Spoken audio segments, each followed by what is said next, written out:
ದೇವಿ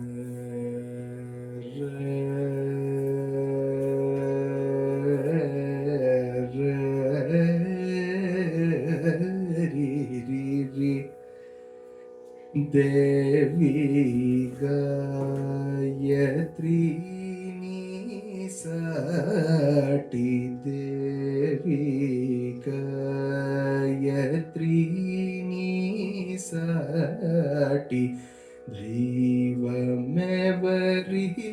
ಜಗದೇಕ ಸಂವರ್ಧನಿ ಪರದೇವಿ ಗಾಯತ್ರಿ ಸಾಟಿ ದೈವಮೆವರಿಲ ಜಗದೇಕ ಸಂವರ್ಧನಿ ಪರ ದೇವಿ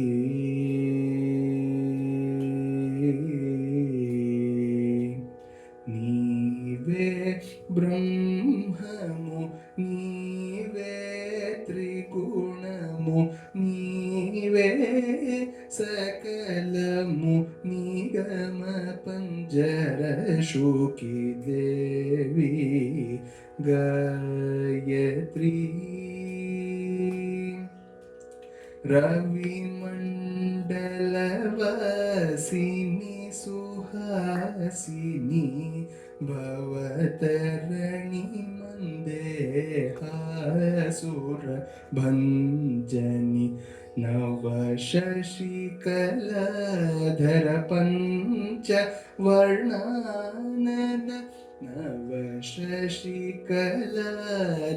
ಪಂಚ ವರ್ಣಾನನ ಭುವಿ ರಾಘವ ಕೃತ ಗೀತಗಾನ ಸಂಮೋದಿನಿ ಭುವಿ ರಾಘವ ಕೃತ ಗೀತಗಾನ ಸಂಮೋದಿನಿ ದೇವಿ ಗಾಯತ್ರಿ ಸಾಟಿ ದೈವಮೆವರಿಲ ಜಗದೇಕ ಸಂವರ್ಧನಿ ಪರದೇವಿ ಪರದೇವಿ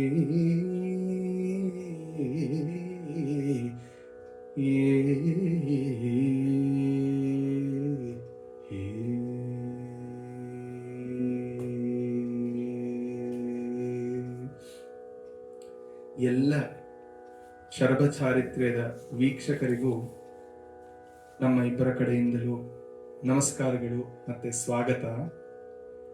ಇಂದು ಪರಮ ಪುಣ್ಯ ದಿನ, ಪುಂಸಾಂ ಗಾಯತ್ರಿ ಇತ್ಯವಿಧೀಯತೆ ಅಂತ. ನಾವು ಯಾವಾಗ್ಲೂ ಶಿವ ದೊಡ್ಡವನ, ಇಲ್ಲ ವಿಷ್ಣು ದೊಡ್ಡವನು, ಇಲ್ಲ ಸುಬ್ರಹ್ಮಣ್ಯ, ದೇವಿ ತ್ರಿಪುರ ಸುಂದರಿಯಲ್ವೇ ಅಂತೀವಿ. ಆದ್ರೆ ಇರೋದೇನೆ ಪುಂಸಾಂ ಗಾಯತ್ರಿ. ಪುರುಷರಿಗಂತೂ ಗಾಯತ್ರಿಯೇ ಅತಿ ದೊಡ್ಡ ದೇವತೆ. ಮತ್ತೆ ಇರುವಂತಹ ಏಕೈಕ ಹಬ್ಬ, ಗಂಡಸರಿಗಿರೋ ಹಬ್ಬ ಅಂದ್ರೇನೆ ಉಪಕರ್ಮ ಗಾಯತ್ರಿ ಪ್ರತಿಪತ್ತು.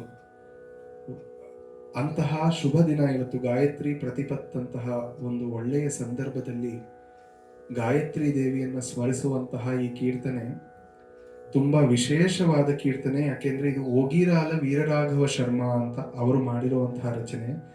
ಅವರು ಮುಂದೆ ಸನ್ಯಾಸವನ್ನು ತಗೊಂಡು ಸದ್ಗುರು ಜ್ಞಾನಾನಂದ ತೀರ್ಥ ಅಂತ ಅನ್ಕೋತೀನಿ ಅವರ ಸನ್ಯಾಸ ನಾಮ.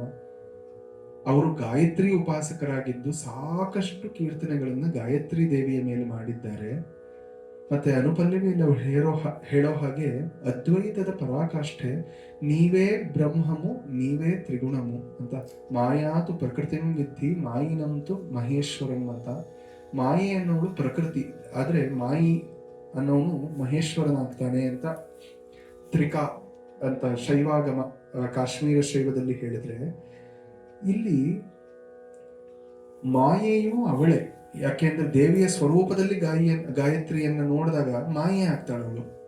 ಹಾಗೆ ಮಂತ್ರ ರೂಪಿಣಿಯಾಗಿ ನೋಡಿದಾಗ ಅದೊಂದು ಮಂತ್ರ, ಅದೇ ಪರಬ್ರಹ್ಮ ಸ್ವರೂಪ. ಓಂಕಾರದಂತೆ ಪ್ರಣವವನ್ನ ಹೇಳುವಂತಹ ಸೂಸುವಂತಹ ಮಂತ್ರ. ಹಾಗೆ ಅವಳೇ ಪರಬ್ರಹ್ಮ ವಸ್ತುವೂ ಆಗ್ತಾಳೆ.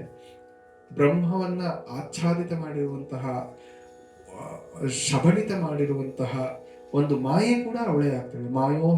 ಮಾಯೋಪಹಿತ ಚೈತನ್ಯೇ ಸಾಯೇವ ಮಾಯಾ ಸಾಯೇವ ಚೈತನ್ಯಂ ಚ ಈಶ್ವರ ತತ್ವೇ ಇತಿ ಸಾ ಗಾಯತ್ರಿ. ಅವಳು ಗಾಯಂತಂ ತ್ರಾಯತೆ ಯಸ್ಮಾತ್ ಇತಿ ಸಾ ಗಾಯತ್ರಿ. ಯಾರು ಗಾಯನ ಅಂದ್ರೆ ಇಲ್ಲಿ ಹಾಡೋದು ಅಂತಲ್ಲ, ಆ ಉಚ್ಚಾರಣೆ, ಮಂತ್ರವನ್ನ ಯಾರು ಉಚ್ಚಾರಣೆ ಮಾಡ್ತಾರೋ ತ್ರಾಯತೆ, ಅವರನ್ನ ಕಾಪಾಡ್ತಾಳೆ ಅಂತ ಅವಳು ಗಾಯತ್ರಿ ಇತ್ಯಭಿಧೀಯತೆ. ಆದ್ರಿಂದ ಹಾಡು ಬರೀ ಅವನು ಹಾಡಿದ್ರೆ ಅವನನ್ನ ಮಾತ್ರ ಕಾಪಾಡ್ತಾಳೆ ಅಂತ ನಾನು ಹಾಡಿ ಶುರು ಮಾಡಿದೆ. ಗಾಯತ್ರಿಯನ್ನ ಎಲ್ಲ ಇವತ್ತು ಸ್ಮರಿಸೋಣ, ಗಾಯತ್ರಿ ಜಪವನ್ನ ಮಾಡೋಣ. ನಮ್ಮ ಯಾರ್ಯಾರಿಗೆ ಉಪದೇಶವಾಗಿದೆಯೋ ಅವರಂತೂ ಖಂಡಿತ ಕಡ್ಡಾಯವಾಗಿ ಗಾಯತ್ರಿ ಜಪವನ್ನ ಮಾಡದೆ ಬೇರೆ ಗತಿ ಇಲ್ಲ. ವಿಶ್ವಾಮಿತ್ರರನ್ನ ಸ್ಮರಿಸಲೇಬೇಕು. ಆ ಮಹಾನುಭಾವರು ಮಂತ್ರ ದ್ರಷ್ಟಾರರಾಗಿ ನಮಗೆ ಗಾಯತ್ರಿ ಮಂತ್ರವನ್ನು ಕೊಟ್ಟಿದ್ದಾರೆ ಅಂತ ಹೇಳ್ತಾ, ಇಂದು ಮತ್ತೆ ಕಥಾ ಪ್ರಸಂಗ. 2ನೇ ಸಂಧಿಯನ್ನು ಪ್ರಾರಂಭ ಮಾಡಿದ್ವಿ. ಬ್ರಹ್ಮನಿಗೆ ಇನ್ನು ಉಳಿವಿಲ್ಲ ಅನ್ನುವಂತೆ ಅವನು ಓಡ್ತಿದ್ದ, ಸಿಕ್ಬಿಟ್ಟ ಅನ್ನೋ ಅಷ್ಟೊತ್ತಿಗೆ ಸಿಗಲಿಲ್ಲ. ಪುಷ್ಪಗಿರಿ ಅಂತ ಹೇಗೆ ಆ ಋಷಿ ಶಾಪ, ಮುಂಚೆ ಇದ್ದಂತಹ ಶಾಪವನ್ನ ಅವನು ಸ್ಮರಿಸ್ಕೊಂಡು, ಅಗಸ್ತ್ಯ ಮಹರ್ಷಿಗಳು ಕೊಟ್ಟ ಶಾಪವನ್ನ, ಇದರ ಮೇಲೆ ಯಾವ ರಾಕ್ಷಸರು ಬರಲಾರರು ಅಂತ ಒಂದು ಖಾತರಿಯಿಂದ ಮೇಲೆ ಹೋದ. ಇವನು ಹಲ್ಲು ಕಚ್ಚಿ ಕೆಳಗೆ ನಿಂತಿದ್ದಾನೆ, ಆದ್ರೆ ಇವನು ಹೋಗ್ಲಿಲ್ಲ ವಾಪಸ್ಸು. ಮೇಲೆ ಹತ್ತಿದವನು ಕೆಳಗೆ ಇಳಿಯಲೇಬೇಕು. ಯಾವಾಗ ಇಳಿತೀಯೋ ಇಳಿ, ಅವಾಗ ನಿನ್ನ ಒಂದು ಮುಕ್ತಾಯವನ್ನ ನಾನು ಮಾಡುವೆ ಅಂತ ಕಾಯ್ತಿದ್ದಾನೆ. ಬ್ರಹ್ಮ ಉಪಾಯವನ್ನ ಮಾಡಲೇಬೇಕು. ಏನು ಉಪಾಯವನ್ನ ಮಾಡ್ತಾನೆ ನೋಡೋಣ.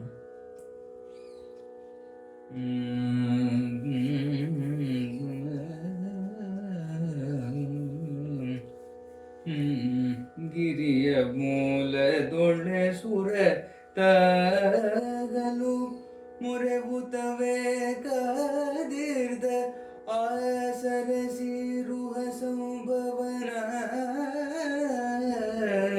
ನಗದ ಶಿಖರಾಗ್ರದಲ್ಲಿ ನಿಂದು ಶಿರವ ತಡವುತ ತನ್ನ ಮುಂದಿನ ಪರಿಭವವ ನೆನೆದು ಚಿಂತಿಸಿ ಹರ ಮಗದೇವೆನುತ ನಾದೆಸೆಯನು ನಿರೀಕ್ಷಿಸಿದ.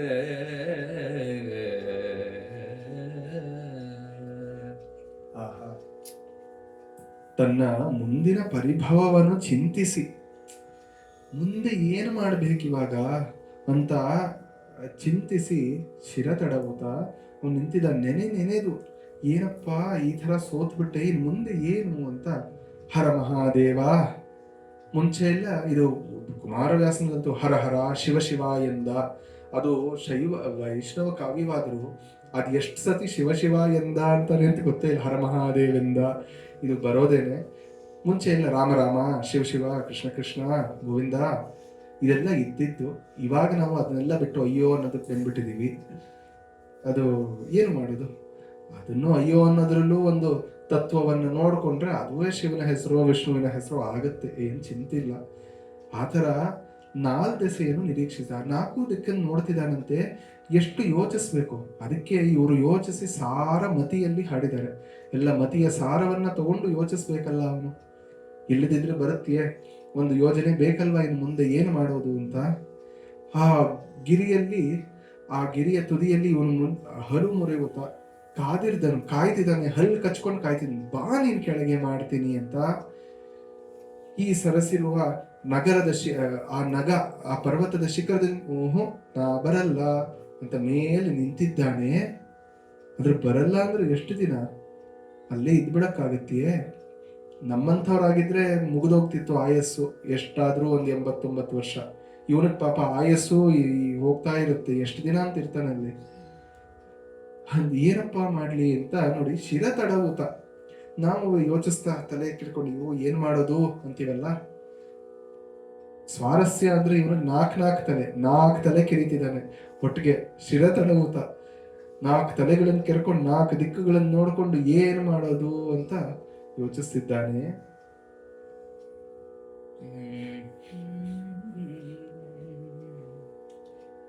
ಸಂಪಗೆಯ ಪಾದರಿಯ ಸುರಗಿಯ ಸಂಪಗೆಯ ಪಾದರಿಯ ಸುರಗಿಯ ಕಂಪಿಡುವ ಕೇತಕಿಗೆ ಕುಸುಮಕ್ಕೆ ಜೋಂಪಿಸುವ ತುಂಬಿಗಳ ಪುಲಿನ ಸ್ಥಳದ ಹಂಸಗಳ ತಂಪಿನುದಕದ ನಳಿನ ಪತ್ರದ ಇಂಪಿನೆಳಲತೆ ಚೂತ ಕುಜಗಳ ಸೋಂಪು ಶಿವ ಪೂಜಾರ್ಥ ಕೆಳೆದುದು ಕಮಲ ಜನ ಮನವೂ ಕಮಲ ಜನ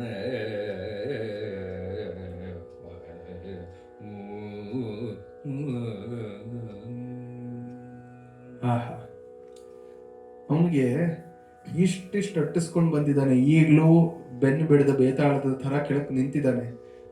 ಆ ಬ್ರಹ್ಮನಿಗೆ ಎಷ್ಟು ಸಹನೆ ಇರಬೇಕು. ಆದ್ರಿಂದ ಸಹನ ರಾಗದಲ್ಲಿ ಆ ಸಹನೆಯನ್ನು ತೋರಿಸ್ಬೇಕಲ್ವಾ.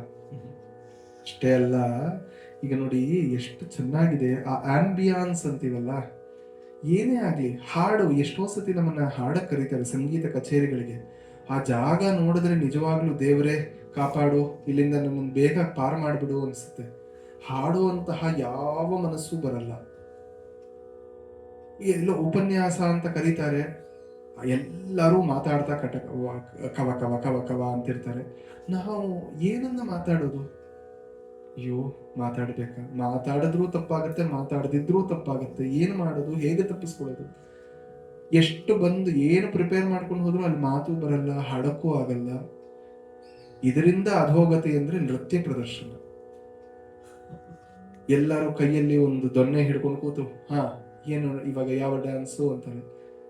ಆಗಲ್ಲ ಮಾಡೋದಕ್ಕೆ. ಆಂಬಿಯನ್ಸ್ ಇರಬೇಕು, ಮಾಡಬೇಕು ಅನ್ನಿಸ್ಬೇಕು, ಹಾಡಬೇಕು ಅನ್ನಿಸ್ಬೇಕು. ಹಾಗೆ ಇಲ್ಲಿ ಪೂಜೆಗೆ ಒಂದು ಸಿದ್ಧತೆ ಇದೆ ನೋಡಿ. ಸಂಪಿಗೆ ಭಾಂಡಿಲೋಪ್ಯತ ಚಾಂಪೇಯೋ ಚಂಪಕೋ ಹೇಮ ಪುಷ್ಪಕಃ ಅಂತ. ಹೇಮ ಪುಷ್ಪ ಅದು ಸಂಪಿಗೆ, ಅಮರಕೋಶ ಹೇಳುತ್ತೆ. ಹಾಗೆ ಪಾದರಿ ಪಾಟಲಾಮೋದ ಕಾಲಾ ಸ್ಥಾಲಿ ಫಲೇರುಹ ಕೃಷ್ಣವಂತ ಕುಬೇರಾಕ್ಷಿ ಶ್ಯಾಮಾತು ಇದು ಬರುತ್ತೆ. ಮೊದಲನೇದು ಮಾತ್ರ ಪಾಟಲಾಮೋಘ ಅಂತ ಹೇಳ್ತಾರೆ. ಪಾದರಿ ಅದು. ಸುರಗಿ ಸುರಹೊನ್ನೆ ಅಂತ ಹೇಳ್ತೀವಿ. ಪುನ್ನಾಗೆ ಪುರುಷಸ್ತುಂಗೆ ತುಂಗೋ ಕೇಸರೋ ದೇವವಲ್ಲಭ ಅಂತ. ಅದು ಕೇಸರ ವೃಕ್ಷ ಅಂದ್ರೆ ಎಲ್ಲ ಗಮ್ಮಿಡುವಂತಹ ಹೂವುಗಳು ನೋಡಿ. ಯಾವುದೋ ಚೆಂಡು ಹೂವು ಕಣಗ್ಲೆ ಅಲ್ಲ. ಚೆನ್ನಾಗಿ ಸಂಪಿಗೆ ಅದಕ್ಕೆ ಆದದ್ದು ಅದಕ್ಕಿದೆ ಪ್ರಯೋಜನ. ಆದ್ರೆ ಸಾಮಾನ್ಯವಾಗಿ ಹೇಳುವಂಥದ್ದು ಒಂದು ಪೂಜೆಗೆ ಬಳಸೋದು, ಎಸ್ಪೆಷಲಿ ವೈಷ್ಣವರು ವಿಷ್ಣು ಪೂಜೆಗಂತೂ ಗಮ್ಮಿಲ್ಲದ ಹೂವನ್ನ ಬಳಸೋದೇ ಇಲ್ಲ. ಗಮ್ಮಿರಬೇಕು. ಎಷ್ಟೇ ಸೊಗಸಾಗಿರ್ಲಿ, ಕಾಣೋದಕ್ಕೆ ಎಷ್ಟು ಅಟ್ರಾಕ್ಟಿವ್ ಆಗಿದ್ರು ಕೂಡ ವಾಸನೆ ಇಲ್ಲ ಅಂದ್ರೆ ಅವ್ರು ಬಳಸೋಲ್ಲ. ಅಂತಹ ಸಂಪಿಗೆ, ಪಾದರಿ, ಸುರಗಿ, ಕಂಪಿಡುವ ಕೇತಕಿ. ಆ ಕೇತಕಿ ಪುಷ್ಪ ಅಂತೂ ಅಯ್ಯೋ ಅದೇನು ವಾಸನೆ. ಆದ್ರೆ ಶಿವನಿಗೆ ಅದು ಬೇಡ. ಕೇತಕಿಯನ್ನ ನಿಷೇಧ ಮಾಡಿದಾನೆ ಅವನೇ. ಇದು ತಮಿಳು ಪುರಾಣಗಳಲ್ಲಿ ಬರುತ್ತೆ. ಇರಲಿ, ಎಲ್ಲ ಇದಕ್ಕೆ ಜೋಂಪಿಡುವ ದುಂಬಿಗಳು, ಹೃಂಕಾರ ಬೇರೆ, ದುಂಬಿಗಳು ಬಿಡುತ್ತವೆಯೇ.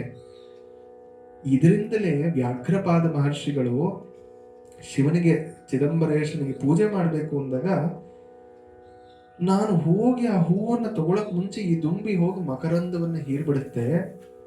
ಹಾಗಾದ್ರೆ ಉಚ್ಚಿಷ್ಟ.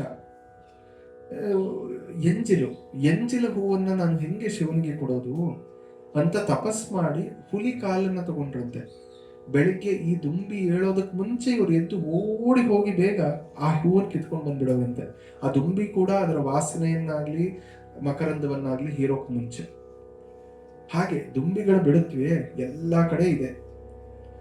ಮಧುಕರೀವ ಆಕರ್ಷ್ಯಮಾಣ ಅಂತ ಅಲ್ಲೇ ವನಾನಿಲೇನೋಪನೀತಂ ಮಧುಕರ ಕುಲೈರಾವೃತಂ ಕುಸುಮಗಂಧಂ ಅಭ್ಯಜಿಗ್ರಂ ಮಧುಕರೀವ ಆಕರ್ಷ್ಯಮಾಣ ಅಂತ ಇವಳು ಹೇಳ್ತಾಳೆ, ಮಹಾಶ್ವೇತೆ ಹೇಳ್ತಾಳೆ. ಬಾಣಭಟ್ಟನ ಕಾದಂಬರಿಯಲ್ಲಿ ಬರುತ್ತೆ. ಆಮೇಲೆ ಹರನಯನ ಹುತಾಶನೇಂದನೀಕೃತ ಮದನ ಶೋಕ ವಿದುರಂ ವಸಂತಮಿವ ತಪಸ್ಯಂತಂ ಏಕೇನ ಸನಾಲಾಕಾರ ಬಕುಳಂ ಅಪರೇಣ ರತಿ ರುದಿತಾಯ ಬಾಷ್ಪ ಬಿಂದು ವಿರಾರಚಿತಂ ಸ್ಫಟಿಕಾಕ್ಷಮಾಲಾಂ ಕರೇಣ ಕಲಯಂತಂ ಬ್ರಹ್ಮಚರ್ಯಮಿವ ಧರ್ಮಸ್ಯ ವಿಲಾಸಮಿವ ಸರಸ್ವತ್ಯ ಯೌವನಮಿವ ಬರುತ್ತೆ ಆ ಥರ. ವಿಭೂತಿ ಭೂಷಿತ ಮುಖಂ ಸ್ನಾನಾರ್ಥಮಾಗತಂ ಮುನಿಕುಮಾರಂ ಅಪಶ್ಯಂ ಅಂತ. ಅಲ್ಲಿ ಮಧುಕರ ಕುಲವೇ ಬರ್ತಿತ್ತು ಆ ಹೂವಿನ ವಾಸನೆಗೆ ಅಂತ.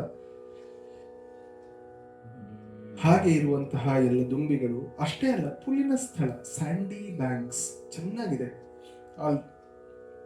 ಬರೀ ಹೂ ಇದ್ರೇನು, ಅಕ್ಕಪಕ್ಕ ಕೆಳಗೆಲ್ಲ ಕಸ ಇದ್ರೆ ಸ್ಯಾಂಡಿ ಬ್ಯಾಂಕ್ಸ್.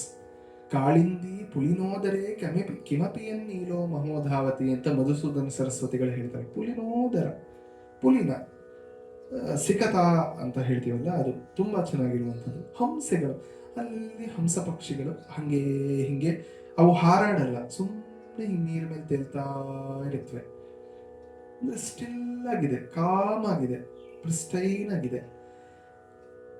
ತಂಪಿನ ಉದಕ, ತಂಪಾಗಿರೋ ನೀರು, ಏನೋ ರಭಸವಾಗಿ ಕೊಚ್ಕೊಂಡು ಹೋಗುವಂಥ ನೀರಲ್ಲ, ತಂಪಾಗಿ ಜುಳು ಜುಳು ಜುಳು ಜುಳು ಅಂತಿದೆ. ಸುಮ್ಮನೆ ಸ್ನಾನ ಮಾಡಬೇಕು ಅನ್ಸಲ್ಲ, ಕಾಲಿಟ್ಟು ಕಾಲು ತೊಳ್ಕೋಬೇಕು, ಆಹಾ ನೀರನ್ನು ಮುಟ್ಟಬೇಕು ಅನಿಸ್ಬೇಕು ಅಂತಹ ನೀರು. ನಳಿನ ಪತ್ರದ ಇಂಪು, ಚೆನ್ನಾಗಿ ತಾವರೆಗಳಿದೆ, ಆ ತಾವರೆಯಿಂದ ಚೆನ್ನಾಗಿರೋದು ಆ ದೊಡ್ಡ ತಾವರೆಯ ಪತ್ರ. ಇದೆಲ್ಲ ಇದ್ರೆ ಎರಡೂ ಆಗುತ್ತೆ. ಒಂದು ಶೃಂಗಾರಕ್ಕೂ ಇದು ಅನುವು ಮಾಡಿಕೊಡುತ್ತೆ, ಆದರೆ ಬ್ರಹ್ಮನಿಗೆ ಇಲ್ಲಿ ಮೊದಲು ಬರ್ತಿರೋದು ಭಕ್ತಿ, ತದನು ಮುಂದೆ ಶೃಂಗಾರವೂ ಬರುತ್ತೆ. ಮೊದಲು ಇವನಿಗೆ ಶಿವಪೂಜೆಗೆ ಕಮಲಜನ ಮನವು ಎಳೆದುದು. ಆಹಾ, ಇಂತಹ ಜಾಗದಲ್ಲಿ ಅಲ್ವಾ ಶಿವಪೂಜೆ ಮಾಡಬೇಕು ಅಂತ ಅನ್ಕೋತಿದ್ದಾನೆ ಆ ಗ್ರ್ಯಾಂಡೋರ್.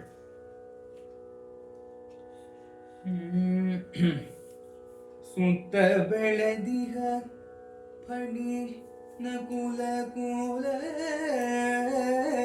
ಹತ್ತಿಳಿವ ವೇಣುವಿನ ಮೆಳೆಗಳು ನೆತ್ತಿಯನು ಒಡೆದೆ ವೃಕ್ಷ ಮೊಳೆ ಬೆರೆಸಿ ಕ್ಷುಪ್ತಿ ನೀರಡಿಕೆಗಳನುಳಿದು ಧರಿತ್ರಿ ಬೆರಗಪ್ಪಂದೆ ಮನದೊಳು ಚಿತ್ತ ಜಾರಿಯ ನೆನೆವ ತಪಸಿ ವೀರರನು ಗಂಡ.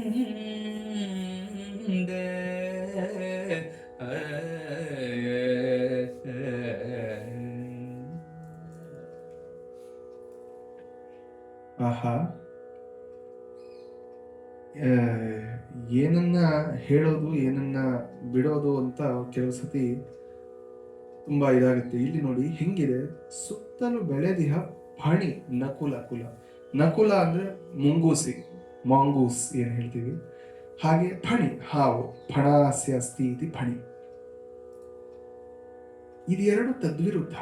ಹಾವಿಗೂ ಮುಂಗೂಸಿಗೂ ಯಾವಾಗ್ಲೂ ಇರೋ ಜಗಳವೇ. ಆದ್ರೆ ಇಲ್ಲಿ ಒಂದೇ ಒಮ್ಮತದಿಂದ ಸಂತೋಷದಿಂದ ಇದ್ದಾರಂತೆ. ಎಲ್ಲಿ ನಿಜವಾದ ಒಂದು ದೈವ ಪ್ರಭಾವವಿದೆಯೋ ಅಲ್ಲಿ ಹಾಗೆ ಅಂತ ನಮಗೆ ಗೊತ್ತಾಗುತ್ತೆ, ಕಂಡು ಬರುತ್ತೆ. ಸಾಕಷ್ಟು ಕಥೆಗಳಲ್ಲಿ ಬರುತ್ತೆ. ತುಂಬಾ ಇದು ಅಂದ್ರೆ ಶಂಕರ ವಿಜಯದಲ್ಲಿ, ಐ ಥಿಂಕ್ ಮಾಧವೀಯ ಶಂಕರ ವಿಜಯದಲ್ಲಿ ಬರುವಂಥದ್ದು. ಶೃಂಗೇರಿ ಅಂತ ಜಾಗವಾಗಿತ್ತು ಶಂಕರಾಚಾರ್ಯರು ಬಂದಾಗ. ಬೇಕವಧ್ವ, ಒಂದು ಹೆಣ್ಣು ಕಪ್ಪೆ ತನ್ನ ಪ್ರಸವ ವೇದನೆಯಿಂದ ಕಷ್ಟಪಡ್ತಿರುವಾಗ, ಆ ಬಿಸಿಲಿನ ತಾಪವನ್ನು ತಡೆಯಕ್ಕಾಗದೇ ಇದ್ದಾಗ ಒಂದು ಹಾವು ತನ್ನ ಹೆಡೆಯನ್ನ ಚಾಚಿ ಅದಕ್ಕೆ ಆಶ್ರಯವನ್ನ ಕೊಡ್ತಿತ್ತಂತೆ.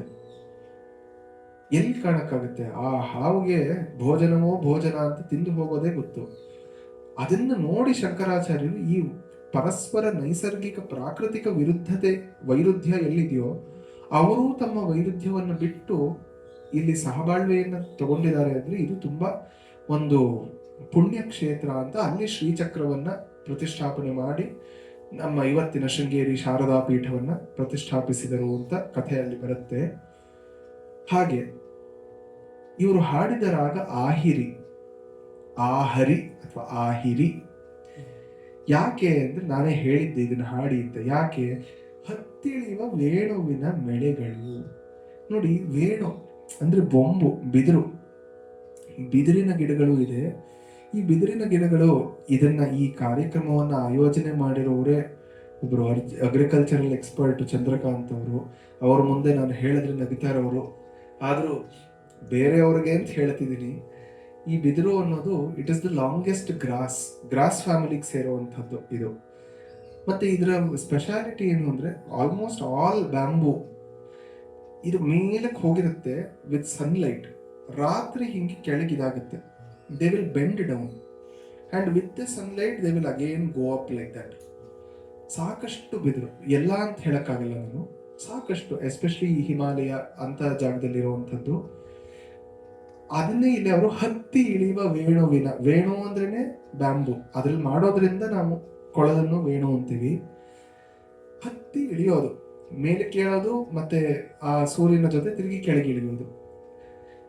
ಇದನ್ನ ಯಾಕೆ ನಾನು ಆಹಿರಿಯಲ್ಲಿ ಹಾಡಕ್ಕೆ ಹೇಳಿದೆ ಅಂದ್ರೆ, ಒಂದು ಪ್ರಥೆ ಇದೆ, ಕಥೆ, ಒಂದು ನಂಬಿಕೆ. ಆಹಿರಿ ರಾಗವನ್ನ ಊಟಕ್ಕೆ ಮುಂಚೆ ಹಾಡಬಾರ್ದು, ಊಟ ಸಿಗಲ್ಲ ಅವತ್ತು ಅಂತ. ಪುಣ್ಯವಶಾತ್ ಇವಾಗ ಪ್ರಥೆ ಕಮ್ಮಿ ಆಗಿದೆ, ನಾವು ಹಾಡ್ತೀವಿ. ಮನೆ ಒಳಗೆ ಹಾಡಬಾರ್ದು ಅನ್ನೋದು ಎಷ್ಟೋ ಜನ, ಅಯ್ಯೋ ಮನೇಲಿ ಹಾಡಿದ್ರೆ ಅದು ಶುಭವಲ್ಲ, ಎಲ್ಲ ಪ್ರಥೆಗಳು. ನಂದಿವತ್ತು ಊಟವೂ ಆಗಿಲ್ಲ, ಇದು ಮನೆ ಒಳಗೆ ಹಾಡ್ತಿರೋದು. ಸೊ ನಾನು ಊಟ ಮಾಡಿಕೊಂಡು ನಿಮ್ಮ ನೆಕ್ಸ್ಟ್ ಸಂದರ್ಶನದಲ್ಲಿ ನಿಮ್ಮನ್ನು ಸಂಧಿಸ್ತೀನಿ ಅನ್ನೋ ಒಂದು ಖಾತರಿ ನನಗಿದೆ. ಆದ್ರೆ ಯಾಕೆ ಅದನ್ನು ಹೇಳೋರು ಅಂದ್ರೆ, ಒಂದು ವಿದ್ವಾಂಸರು ನನಗೆ ಹೇಳಿದಂತಹ ಎಕ್ಸ್ಪ್ಲನೇಷನ್, ಈ ಆಹಿರಿ, ಘಂಟ ಇಂಥ ರಾಗಗಳು ತುಂಬಾ ಇಟ್ಸ್ ವೆರಿ ಎಲೂಸಿವ್, ಕೈಗೆ ಸಿಗಲ್ಲ. ತಕ್ಷಣಕ್ಕೆ ಒಂದು ಮೋಹನ, ಹಂಸಧ್ವನಿ, ಬಿಲಹರಿ ಅನ್ನೋ ಹಾಗೆ ಕೈಗೆ ಸಿಗಲ್ಲ. ತುಂಬಾ ಸಾಧನೆ ಮಾಡ್ಬೇಕು. ಮುಂಚೆನೆ ಈ ಮಂಡಲ ಸಾಧನೆ ಅಂತ ಮಾಡೋರು, ರಾಗಗಳನ್ನ ಹೋಗಿ ಒಂದು ಮಂಡಲ ಪೂರ್ತಿ ಒಂದೇ ರಾಗವನ್ನ ನಾನು ಅಭ್ಯಾಸ ಮಾಡ್ತೀನಿ ಅಂತ ಮಾಡೋರು. ಇತ್ತೀಚಿನ ಕಾಲದಲ್ಲಿ ನನಗೆ ಗೊತ್ತಿರೋರು, ನಮ್ಮ ನಡುವೆ ಇರೋರು ಶ್ರೀಕಾಂತ ನಾಗೇಂದ್ರ ಶಾಸ್ತ್ರಿ ಅವರು ಒಂದು ರಾಗವನ್ನ ಮಂಡಲ ಸಾಧನೆ ಮಾಡಿದ್ರು ಅನ್ನೋದು ನಾ ಕೇಳ್ಪಟ್ಟಿದ್ದೀನಿ.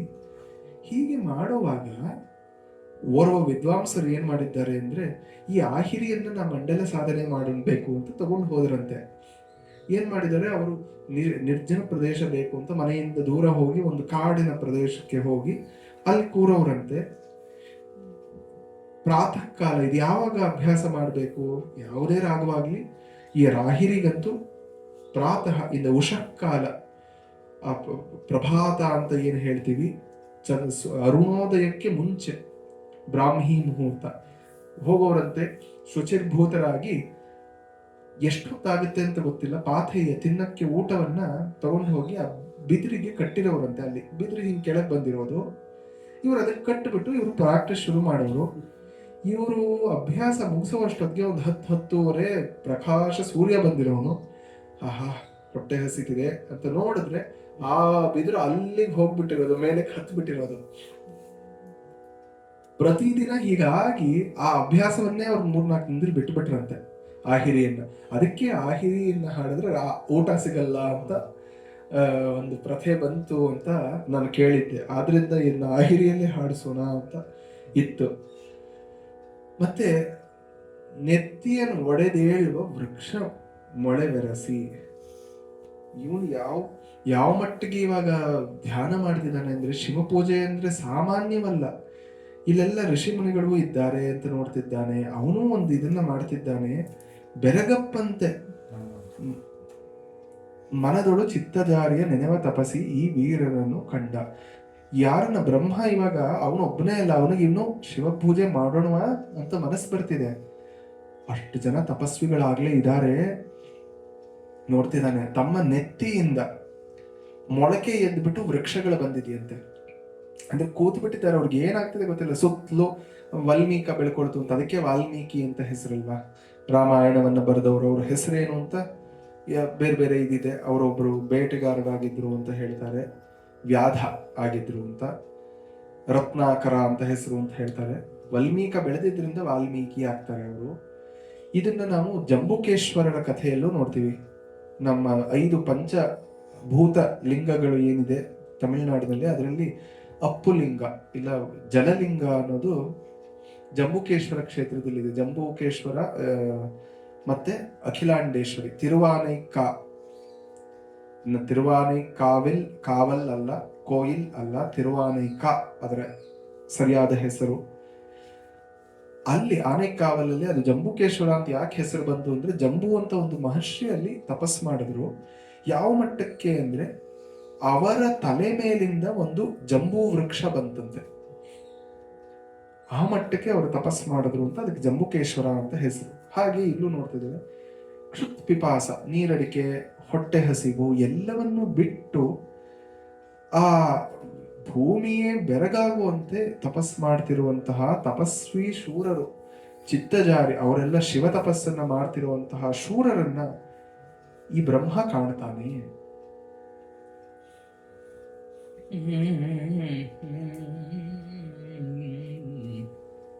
ನೋಡಿ ಪರಿಣಾಮಿಸುತ್ತ ಮನದೊಳು ಹಾಡಿ ಸಂತೋಷಿಸುತ್ತ, ನೋಡಿ ಪರಿಣಾಮಿಸುತ್ತ ಮನದೊಳು ಹಾಡಿ ಸಂತೋಷಿಸುತ್ತ, ರೋಮದ ಬೀಡು ಮುಟ್ಟುತ್ತ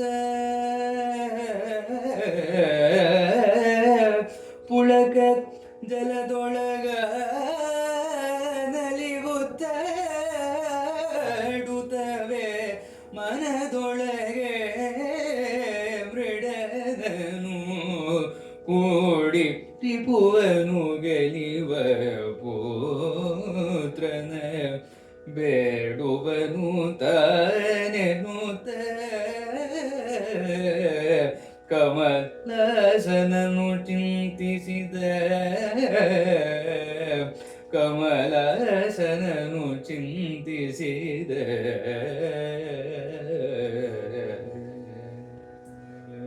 ಆಹಾ, ಕಲ್ಯಾಣಿಯ ಸೊಗಸೇ ಸೊಗಸು. ಅದು ಸರಿಯಾಗಿ ಸಂಗೀತ ಅರಿತವರು ಹಾಡಿದಾಗ ಆ ರಾಗದ ಪದರಗಳು ಹೆಂಗೆ ಬಿಚ್ಚಿಕೊಳ್ಳುತ್ತವೆ. ನೋಡಿ ಪರಿಣಾಮಿಸುತ್ತ ಮನದೊಳು. ಈಗ ಅವನಿಗೊಂದು ಕಲ್ಪನೆ ಅಂತೂ ಬಂತು, ಅದನ್ನೆಲ್ಲ ನೋಡಿದ ತಕ್ಷಣ ಆಹಾ ನಾವು ಶಿವ ಪೂಜೆ ಮಾಡೋಣ ಅಂತ. ಆದ್ರೆ ಹೇಳ್ತೀವಲ್ಲ, you show me your friends are ಇದು I will tell you your character ಅಂತ. ಹಾಗೆ ಆಸುಪಾಸಿನ ಜನ ಏನ್ ಮಾಡ್ತಾರೆ ಅನ್ನೋದು ಮುಖ್ಯ. ನಾವು ಒಳ್ಳೆ ಕೆಲಸ ಮಾಡಕ್ ಹೋದೆ ಬೇಡ ಕಣೋ ಬಾರೋ ಅಂತ ಹೇಳಿ ಎಳ್ಕೊಂಡು ಬರೋರೇ ಸಾಕಷ್ಟು ಜನ ಮಿತ್ರರಿರ್ತಾರೆ. ಆದ್ರೆ ಇಲ್ಲಿ ಇವ್ರಿಗೆ ಬರೀ ಒಂದು ಕಲ್ಪನೆ ಬಂದಿದ್ದು ಇಂಥ ಋಷಿಗಳೆಲ್ಲ ಇರೋ ಮಾಡಲೇಬೇಕು ಅಂತ ಇವಾಗ ಅದು ಪರಿಣಾಮ ಬೀರ್ತಾ ಇದೆ. ಅವನ ಮನಸ್ಸಿನಲ್ಲಿ ನಿಶ್ಚಯ ಮಾಡ್ಕೊಂಡ, ಹಾ ಸರಿ, ಇಷ್ಟು ಜನ ಮಾಡ್ತಿರೋ ಕೆಲಸ ನಾನೇನು ಹೊಸಬಾನ, ಮಾಡಿ ಒಂದು ಸ್ವಲ್ಪ ಪುಣ್ಯವಾರು ಪಡ್ಕೊಳ್ಳೋಣ ಅಂತ. ಆದರೆ ಯಾವಾಗಲೂ ಹೇಳ್ತಾರಲ್ಲ, ಸ್ವಾಮಿ ಕಾರ್ಯ ಸ್ವಕಾರ್ಯ ಎರಡೂ ಆಗಬೇಕು. ಬರೀ ಸ್ವಾಮಿ ಕಾರ್ಯ ಮಾಡೋದು ಕಷ್ಟ ರೀ. ಸೊ ಇವಾಗ ಶಿವ ಪೂಜೆಗಂತೂ ಅವನು ಇದು ಮಾಡ್ದ, ಪುಳಕವಾಯಿತು, ರೋಮಾಂಚನವಾಯಿತು, ಆಹಾ ಅನ್ನಿಸ್ತು, ಆಂಬಿಯಾನ್ಸ್ ಇದೆ, ಜನ ಜೊತೆಯಲ್ಲೇ ಮಾಡುವಂಥವ್ರಿದ್ದಾರೆ, ಹೇಳ್ಕೊಡೋರಿದ್ದಾರೆ, ಇದು ಹೀಗೆ ಮಾಡು ಅಂತ ಎಲ್ಲ ಇದೆ. ಆದರೆ ಒಂದು ಆಸೆ ಕೂಡ ಇದೆ. ಇವಾಗ ಅವನ ಒಂದು ವಿಪತ್ತಲ್ಲಿ ಕೆಳಗಡೆ ಕಾಯ್ತಿದ್ದಾನಲ್ಲ, ಇವ್ರಿಗೇನು ವಿಪತ್ತಿಲ್ಲ, ಇವಾಗ ಇವ್ರು ಯಾವಾಗ ಬೇಕಾದ್ರೂ ಹೋಗ್ತಾರೆ ಬರ್ತಾರೆ, ಇವನು ಕಷ್ಟ ತಾನೆ. ಮಾಡೋದಂತೂ ಮಾಡ್ತೀವಿ, ಕಾಮ್ಯವಾಗೇ ಮಾಡೋಣ. ಮೃಡನನು ರಿಪುವನು ಗೆಲಿವ ಪುತ್ರನ ಕೊಡು ಎಂದು ಬೇಡುವೆನು. ಆ ಇವನನ್ನ ಕೊಲ್ಲುವಂತಹ, ಸಾಯಿಸುವಂತಹ, ಗೆಲ್ಲುವಂತಹ ಒಬ್ಬ ಮಗನ್ ಕೊಡಪ್ಪ ಅಂತ ಪೂಜೆ ಮಾಡ್ತೀನಿ ಶಿವನ ಪೂಜೆ ಮಾಡ್ದಂಗೂ ಆಯ್ತು, ಅವನ ಪ್ರಸಾದದಿಂದ ನನಗಂತಹ ಒಬ್ಬ ಮಗ ಸಿಗ್ತಾನೆ ಅನ್ನೋದು ಆಯ್ತು. ಸೊ ಎರಡು ಪಕ್ಷಿಯನ್ನ ಒಂದು ಬಾಣದಿಂದ ಹೊಡೆಯೋಣ ಅಂತ ಅನ್ಕೋತಿದ್ದಾನೆ.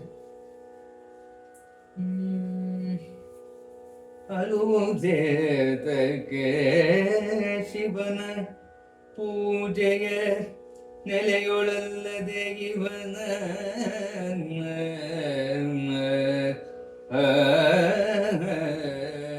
ಬಲುಮೆಯ ಹಳಿಯಬಾರುದು ಉಳಿದ ಬಗೆಗೊಳಗಳು ಕನಿವನೆನುತ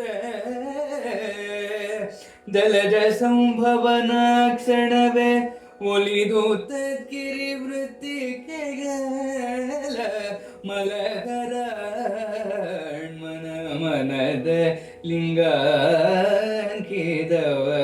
ವಿರಚಿಸಿದ್ದ ಮನದ ಲಿಂಗಾಂಕಿತವ ವಿರಚಿಸಿದ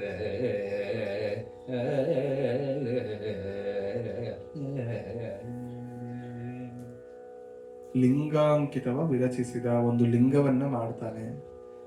ಖರಹರ ಪ್ರಿಯ, ಖರಹರ ರಾಮ, ರಾಮನಿಗೆ ಪ್ರಿಯವಾದವನು ಶಿವ.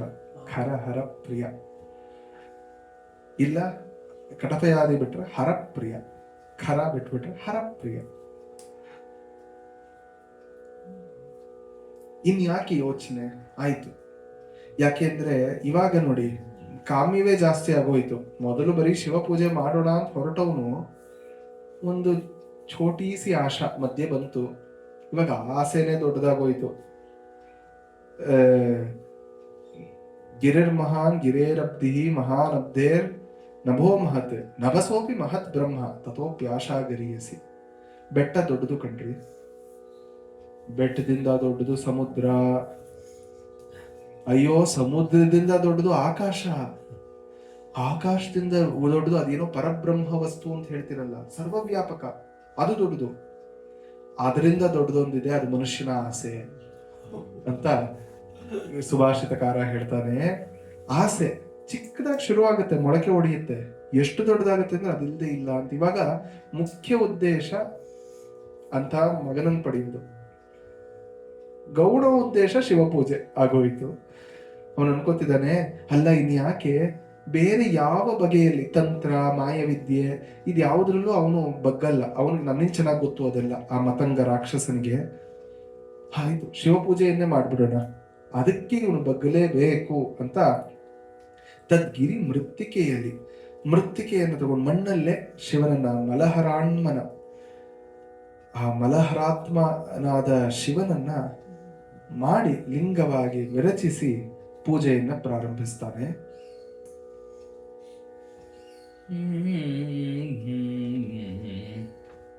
ಲಿಂಗ ಸಾಂಗಿಕದಲ್ಲಿ ಬಹುವಿಧ ರಂಗ ಪೂಜಾರ್ಥವಗಾಹ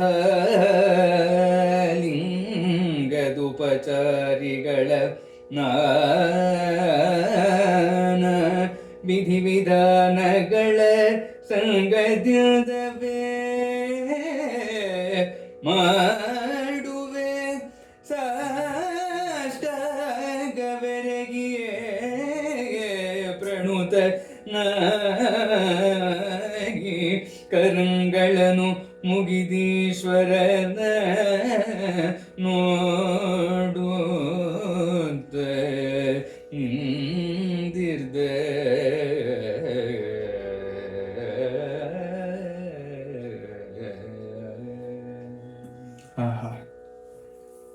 ಖರ ಹರ ಪ್ರಿಯ ಆದ್ಮೇಲೆ ಷಣ್ಮುಖ ಪ್ರಿಯ. ಷಣ್ಮುಖನಿಗೂ ತುಂಬಾ ಪ್ರೀತಿ ಪಾತ್ರನಾದವನು ಶಿವ ಅಲ್ವೇ? ಅವನು ಯಾರಿಗೆ ಪ್ರೀತಿ ಪಾತ್ರನಲ್ಲ. ಇವರು ಹೇಳ್ತಾರೆ, ಎಂ.ಡಿ. ರಾಮನಾಥನ್ ಒಂದು ಹಾಡು ಹಾಡೋದು, ಹರಿಯುಂ ಹರನುಂ ಒಂಡ್ರೆ ಎಂಡ್ರೆ ಹರಿಯಾದವರುಳರೋ.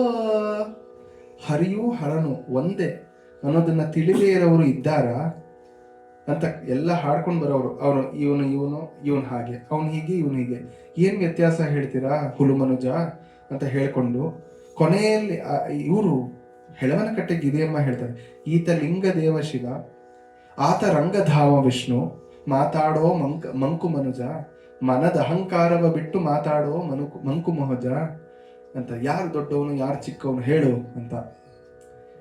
ಎಂ.ಡಿ. ರಾಮನಾಥನ್ ಯಾವಾಗ್ಲೂ ಅವ್ರದೊಂದು ಕ್ಲಾಸಿಕ್ ಹೇಳ್ಕೊಂಡು ಬರೋರು. ಫುಲ್ ಹಾಡು ಹಾಡಿದ್ಮೇಲೆ ಹರಿಯುಂ ಹರನು ஒன்றே என்று அறியாதவர் உளரோ ಸಿಲರುಳರೆ ಕೆಲವರಿದ್ದಾರೆ ಅಂದ್ಬಿಟ್ಟು ನಿಲ್ಸೋರು. ಅದು ಅವರ ಕ್ಲಾಸಿಕ್ ಟಚ್. ಅದು ಆ ಮೆಂಟ್ರ್ ಕಂಡು ಬೇರೆ ಅವ್ರಿಗೆ ಸಿಲರುಳರೆ. ಇನ್ನು ಕೆಲವರಿದ್ದಾರೆ ಅಂಥವ್ರು ಈ ಜಗತ್ತಿನಲ್ಲಿ ಅಂತ. ಹಾಗೆ ಇಲ್ಲಿ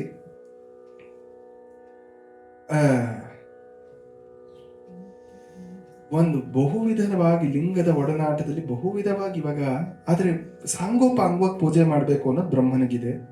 ಪೂಜಾ ಅರ್ಥವಗಾಹ ಎಲ್ಲ ಅಣಿ ಮಾಡ್ಕೋತಾನೆ, ಸಿದ್ಧ ಮಾಡ್ಕೋತಾನೆ. ಏನೇನು ಪತ್ರ ಪುಷ್ಪ ಫಲ ತೋಯ ಇನ್ನೇನೇನು ಅರ್ಚನೆಗೆ ಅಭಿಷೇಕಕ್ಕೆ ಏನೇನು ಬೇಕೋ ಅಭಿಷೇಕ ಪಾಪ ಮಾಡೋಕ್ಕಾಗಲ್ಲ. ಯಾಕೆ ಹೇಳಿ? ಮೃತ್ತಿಕೆಯ ಲಿಂಗ, ಮಣ್ಣಿನ ಲಿಂಗಕ್ಕೆ ಅಭಿಷೇಕ ಮಾಡಿದ್ರೆ ಲಿಂಗವೇ ಉಳಿಯೋಲ್ಲ. ಆದರೆ ಅರ್ಘ್ಯವನ್ನ ಕೊಡ್ತಾನೆ. ಅದಕ್ಕೆ ನೋಡಿ ಮುಂದಿನದ್ರಲ್ಲಿ ಬರುತ್ತೆ, ಸೈಗೆಳೆದು ಅರ್ಘ್ಯವನ್ನ ಕೊಡ್ತಾನೆ ಅಂತ ಮುಂದಿನದ್ರಲ್ಲ ಇದ್ರಲ್ಲೇ ಬರುತ್ತೆ, ನೆಕ್ಸ್ಟ್ ಅಲ್ಲಿ ಬರುತ್ತೆ. ಅಂದ್ರೆ ಕವಿ ಅದನ್ನು ನೋಡ್ಕೊಂಡಿದ್ದಾನೆ. ಮಣ್ಣಿನ ಲಿಂಗ ಮಾಡಿದನ ಲಿಂಗಕ್ಕೆ ಅಭಿಷೇಕವ ಅಂದ್ಬಿಟ್ರೆ ಮುಗೀತು. ಆಮೇಲೆ ಲಿಂಗ ಕಾಣದೆ ಹೋಯಿತು ಅನ್ಬೇಕು ಮುಂದೆ. ಸೊ ಬೇರೆ ಎಲ್ಲ ಅಣುವು ಮಾಡ್ಕೋತಾನೆ. ಸೊ ಸಾಂಗವಾಗಿ ಪೂಜೆ ಮಾಡಕ್ಕೆ ಅಂತ ಸಿದ್ಧವಾಗಿ ಸಾಷ್ಟಾಂಗವೆರಗಿ ಮೊದಲೇ ಸಾಷ್ಟಾಂಗ ನಮಸ್ಕಾರವನ್ನ ಮಾಡಿ ಪ್ರಣುತನಾಗಿ ಕರಂಗಳನ್ನು ಮುಗಿದು, ಯಾಕೆಂದ್ರೆ ಕಂಪ್ಲೀಟ್ ಸರೆಂಡರ್, ಶರಣಾಗತಿ ಅಂದಾಗ ಅಂಜಲಿ ಪರಮಾಮುದ್ರ, 2 ಕೈ ಜೋಡಿಸ್ಬಿಡೋದಿದೆಯಲ್ಲ ಅದು ಕಂಪ್ಲೀಟ್ ಸರೆಂಡರ್. ಇನ್ನೇನು ಹೇಳಕ್ಕಾಗಲ್ಲ ಅಂದಾಗ ಬಾಯಲ್ಲಿ ಥ್ಯಾಂಕ್ಸ್ ರೀ, ನಿಮ್ಮಿಂದ ತುಂಬಾ ಸಹಾಯ ಆಯ್ತು, ನೀವು ಇಷ್ಟು ದೊಡ್ಡವರು, ನಿಮ್ಮಿಂದ ನಮಗೆ ಎಷ್ಟು ಹೇಳ್ತೀರಾ, ಒಂದು ಕೈ ಮುಗಿದು ಬಿಟ್ರೆ ಆಯ್ತು, ಇನ್ನು ನಾನು ಏನು ಕೊಡಕ್ಕಾಗಲ್ಲ, ನೀವು ಮಾಡಿರುವ ಒಂದು ಉಪಕಾರಕ್ಕೆ ನಾನು ಏನು ಕೊಡಕ್ಕಾಗಲ್ಲ ಅಂದ್ರೆ ಕೈ ಮುಗಿಯೋದು. ಮುಂಚೆನೆ ಅವನು ಪ್ರಣುತನಾಗಿ ಕರಗಳನ್ನು ಮುಗಿದು ಈಶ್ವರ ನೋಡುತ್ತಾ ನಿಂತಿರ್ದ.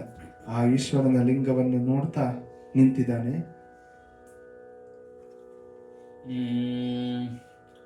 ಒಡನೊಡನೆ ಪುಷ್ಪಾಂಜಲಿಯನ ಜಡ ಸಂಭವ, ಒಡನೊಡನೆ ಪುಷ್ಪಾಂಜಲಿಯನ ಜಡ ಸಂಭವ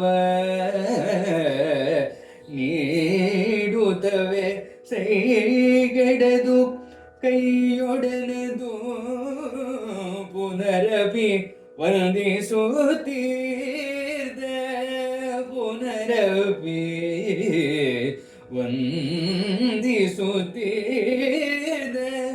ಬಿಡದೆ ಅಭವನ ಬಳಸುತ್ತವೆ ನಿಡುಗೆಡೆದು ಪಂಚಾಕ್ಷರಿಯ ಜೇಪೆಯಲೊಡರಿಸುತ್ತೆ,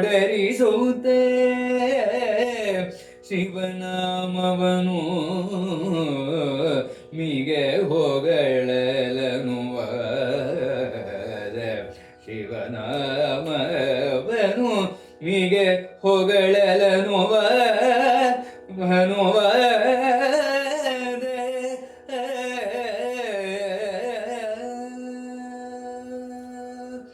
ಓಂ ನಮ ಶಿವಾಯ, ಓಂ ನಮ ಶಿವಾಯ, ಓಂ ನಮ ಶಿವಾಯ, ಓಂ ನಮ ಶಿವಾಯ, ಓಂ ನಮ ಶಿವಾಯ.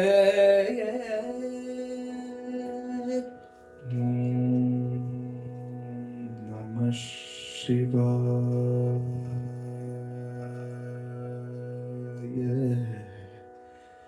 ಓಂ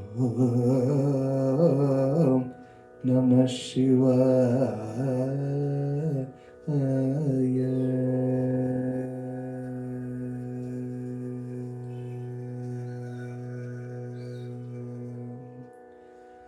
ಆ ಪಂಚಾಕ್ಷರವನ್ನು ಜಿಹ್ವೆಯಲ್ಲಿ ಹೇಳಕ್ಕೆ ಅನುವಾಗ್ತಾನೆ.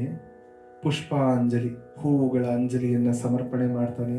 ಆ ಜಡ ಸಂಭವ ಅಂತಾರಲ್ಲಿ, ಕಮಲ ಸಂಭವ, ಕಮಲ ಜಡ ಪದಾರ್ಥ ಅಂತ, ಕಮಲ ಸಂಭವ ಜಡವಾದ ವಸ್ತು ನೋಡಿ.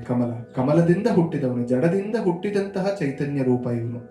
ಆದ್ರಿಂದ ಜಡ ಸಂಭವ ನೀಡುತ್ತವೆ ಅಡ್ಡ ಬಿದ್ದು. ಇಲ್ಲಿ ನೋಡಿ ಎಲ್ಲವೂ ಪುಷ್ಪಾಂಜಲಿ ಕೊಡೋದು, ಸಾಷ್ಟಾಂಗ ನಮಸ್ಕಾರ, ಅಡ್ಡ ಬೀಳೋದು, ಕೈ ಮುಗಿಯೋದು, ಮುಂದೆ ಹೇಳ್ತಾನೆ ಬಳಸುತ್ತವೆ ಅಂದ್ರೆ ಬಳಸೋದು, ಪ್ರದಕ್ಷಿಣೆ ಮಾಡ್ತಾ ಇದ್ದಾನೆ ಆ ಲಿಂಗವನ್ನ. ಇದೆಲ್ಲ ಕ್ರಿಯೆ ಚರ್ಯೆ ಅಂತ 4 ಇದು ಬರುತ್ತೆ. ಕ್ರಿಯೆ ಚರ್ಯೆ ಯೋಗ ಜ್ಞಾನ ಅಂತ ತಮಿಳ್ ಇದರಲ್ಲಿ 4 ಹೇಳ್ತಾರೆ.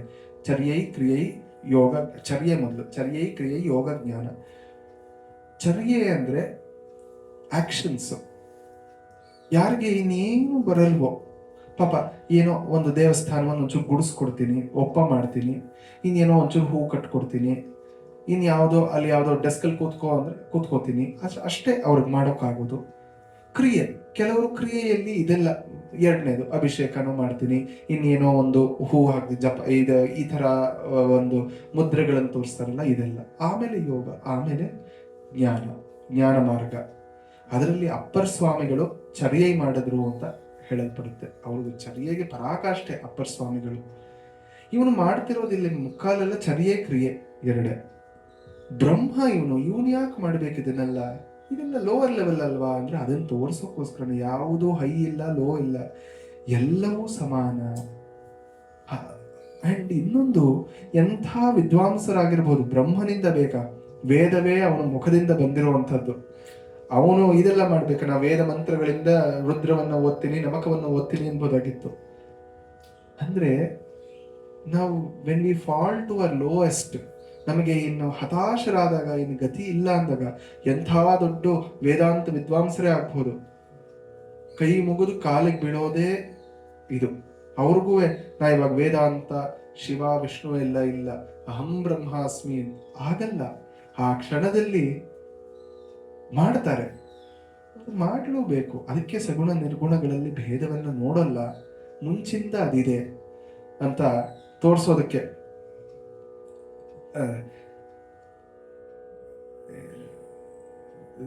ಬ್ರಹ್ಮಸೂತ್ರದಲ್ಲಿ 2 ಅಧಿಕಾರದಲ್ಲಿ ಸಗುಣೋಪಾಸನೆಯ ಬಗ್ಗೆ ಶಂಕರಾಚಾರ್ಯರು ತುಂಬಾ ಇದಾಗಿ ಹೇಳ್ತಾರೆ. ಸರ್ವತ್ರ ಪ್ರಸಿದ್ಧಾಧಿಕಾರ ಅನ್ಸುತ್ತೆ, ಅದರಲ್ಲಿ ಇನ್ನೊಂದ್ರಲ್ಲಿ ಬರುತ್ತೆ. ಎಷ್ಟು ಚೆನ್ನಾಗಿ ಅಲ್ಲಿ ಉಪಾಸನೆಯ ಬಗ್ಗೆ ಹೇಳ್ತಾರೆ.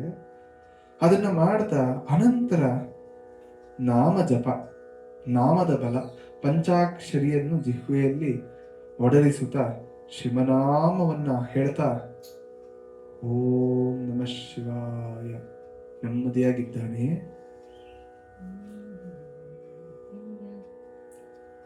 ವಿಶ್ವಪಾದ ವಿಶ್ವವಲ್ಲಭ ವಿಶ್ವಮುಖಋತು ವಿಶ್ವಜ್ಯೇಷ್ಠಿತ ವಿಶ್ವಭೂಜ ಬಹು ವಿಶ್ವತೋಮಯ ವಿಶ್ವವಿಶ್ವೇಶ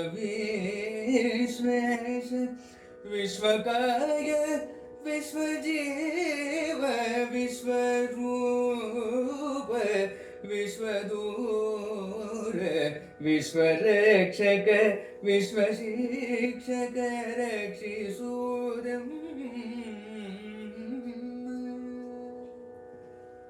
ಆಹಾ, ಒಂದು ವಿಶ್ವ ಅನ್ನೋ ಪದವನ್ನ ಇಟ್ಕೊಂಡು ಸುಂದರವಾದ ಒಂದು ಸ್ತುತಿಯನ್ನ ಮಾಡ್ತಾರೆ ಕವಿ. ಎಲ್ಲ ಪದಗಳಿಗೆ ನಾನೇನಿಲ್ಲಿ ಅರ್ಥವನ್ನ ಹೇಳೋ ಅಗತ್ಯ ಇಲ್ಲ. ವಿಶ್ವ ಅಂದ್ರೆ ನೋಡಿ, ವಿಷ ಪ್ರವೇಶನೆ ಅಂತ ಧಾತು ಅದು. ವಿಷ್ಣು ಸಹಸ್ರನಾಮ ಶುರುವಾಗೋದೇ ವಿಶ್ವಂ ವಿಶ್ವಂ ಅಂತ. ವಿಶ್ವ ಅನ್ನೋ ಪದದಿಂದನೇ ಶುರುವಾಗುತ್ತೆ. ವಿಷಯ ಕೊಣಪ್ ಅಂತ ಇದು ಉಣಾದಿ ಬರುತ್ತೆ. ವಿಶತಿ ಸರ್ವಂ ಜಗದ್ಯತ್ರ ವಿಶ್ವಂ ಅಥವಾ ವಿಶತಿ ವಾ ಸರ್ವಂ ಇತಿ ವಿಶ್ವಂ. ಯಾರಲ್ಲಿ ಜಗತ್ತು ಪೂರ್ತಿ ಅಡಗಿ ಹೋಗುತ್ತೋ ಅವನು ವಿಶ್ವ. ಇಲ್ಲ, ಯಾರು ಜಗತ್ತಲ್ಲೆಲ್ಲ ವ್ಯಾಪಿಸ್ಬಿಟ್ಟಿದ್ದಾನೋ ಅವನು ವಿಶ್ವ. ಅಂತಹ ವಿಶ್ವತೋಮುಖನಾದ ಇವನನ್ನ ಶಿವನೇ ವಿಶ್ವತೋಮುಖ ಅಂತ ಕರೆಯಬೇಕಾದದ್ದು. ಯಾಕೆ ಅಂದ್ರೆ ಸರ್ವತೋಮುಖ, ವಿಶ್ವತೋಮುಖ. ಈಗ ಯಾವುದೇ ದೇವತಾ ವಿಗ್ರಹ ನೀವು ನೋಡಿದ್ರೆ ಮುಖ ಎಲ್ಲಿದೆಪ್ಪ? ಈ ಕಡೆಗಿದೆ ಅಲ್ವಾ? ನೀವು ದೇವರಿಗೆ ಬೆನ್ನು ತೋರಿಸ್ಕೊಂಡು ಕೂತ್ಕೋಬಾರದು ಅಂತಾರೆ. ಈಗ ಶಿವನಿಗೆ ಮುಖ ಎಲ್ಲಿದೆ? ಲಿಂಗಕ್ಕೆ ಯಾವ ಕಡೆಗೆ ಮುಖ? ಮತ್ತೆ ಪಂಚಮುಖಿ ಅಂತ ಕರೆದಾಗ ಕೂಡ 4 ಒಂದು ಊರ್ಧ್ವಮುಖ ಬೇರೆ ಇದೆ ಅವನಿಗೆ, ಊರ್ಧ್ವಮುಖ ಅಧೋಮುಖ ಬೇರೆ ಇದೆ ಶಿವನಿಗೆ. ಸೊ ವಿಶ್ವತೋಮುಖ ಅವನು, ಎಲ್ಲೆಡೆ ತನ್ನ ದೃಷ್ಟಿಯನ್ನ ಬೀರಬಲ್ಲಂಥವನು. ಆ ಲಿಂಗದ ಸಿಗ್ನಿಫಿಕೆನ್ಸೇ ಅದು. ಅಂದ್ರೆ ಎಲ್ಲೆಡೆ ಇದ್ದಾನೆ ಅವನು. ಅವನಿಗೆ ಒಂದು ದಿಕ್ಕು ಅಂತಿಲ್ಲ, ದಿಕ್ಕಿಲ್ಲ, ಅವನಿಗೆ ದೆಸೆ ಇಲ್ಲ.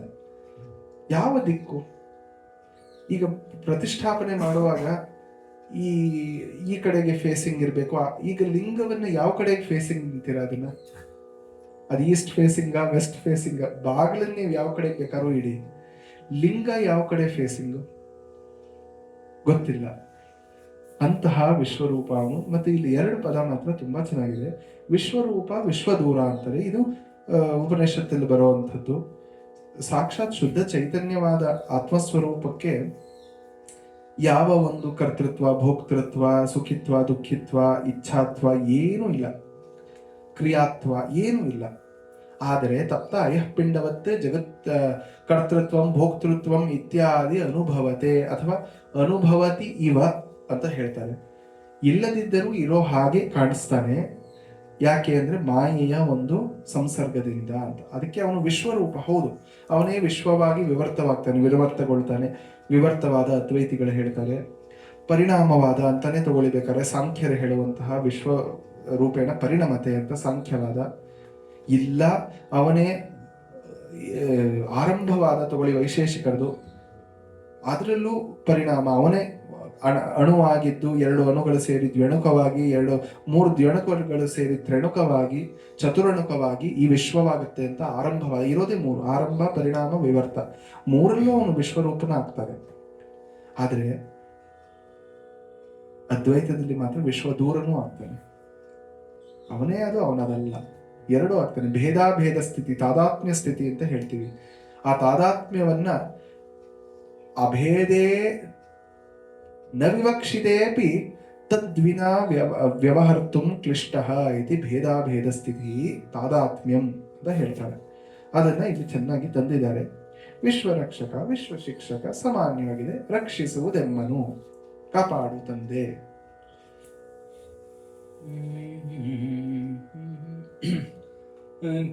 ಅಕ್ಷರತ್ರಯ ಬಿಂದು ನಾದಗಳ ಅಕ್ಷರತ್ರಯ ನಿಗಮ ನಿಗದಿತ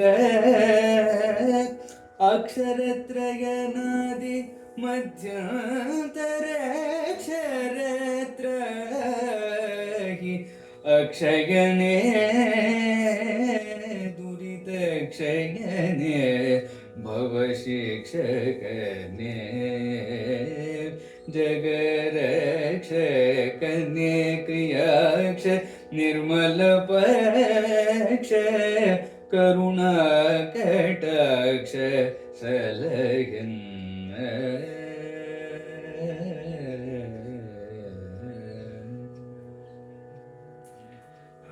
ಬಿಂದು ಮಾಲಿನಿ, ನಾದ ಬಿಂದು ಕಲಾ, ಇದರ ಸಂಯೋಗ ಇಲ್ಲಿ ಹೇಳ್ತಾರೆ.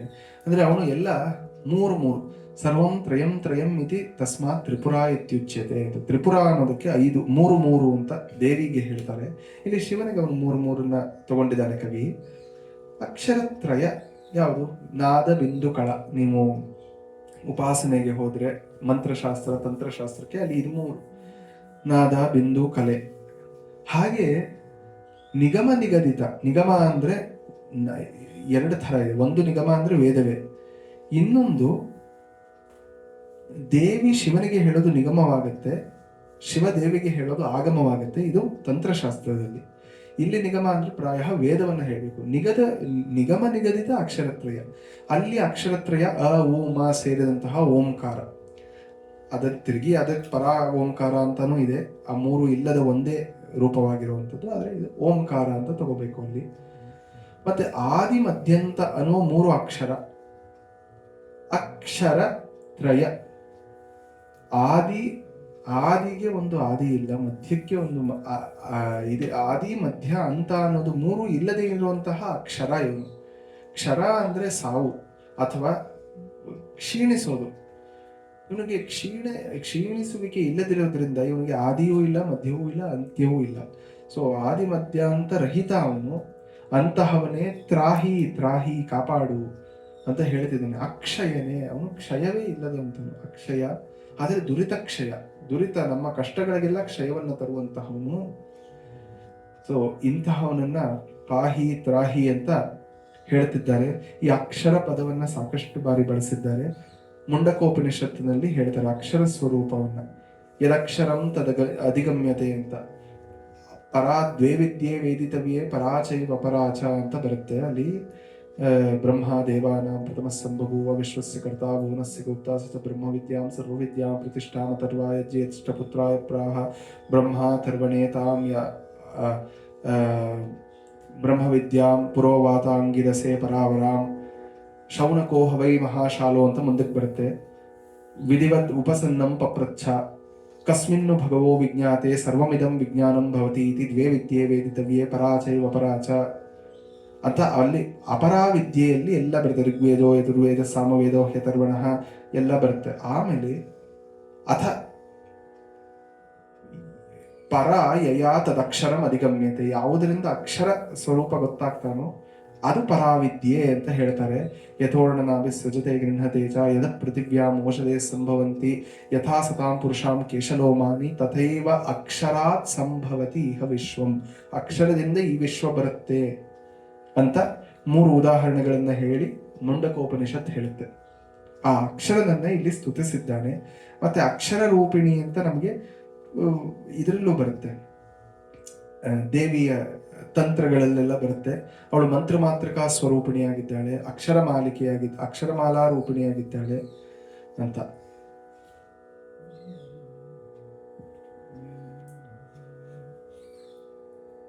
ಭೂತ ಭವ್ಯ ಪ್ರಭೂತ ಭಾವನ ಭೂತ ಚೇತನ ಭೂತ ರಕ್ಷಕ ಭೂತ ವಂದ್ಯ ಪ್ರಭೂತ ಪೂಜಿತ ಭೂತ ಭೂದೇಶ ಭೂತ ರೂಪ ನಿರೂಪ ಚಿನ್ಮಯ ಭೂತ ದೂರನೆ ಭೂತನನ್ವಯ ಭೂತಳಾಧಿಪ ಭೂತನಾಥನೆ ಕರುಣಿಸುವುದಂ ಕರುಣಿಸುವುದಂ.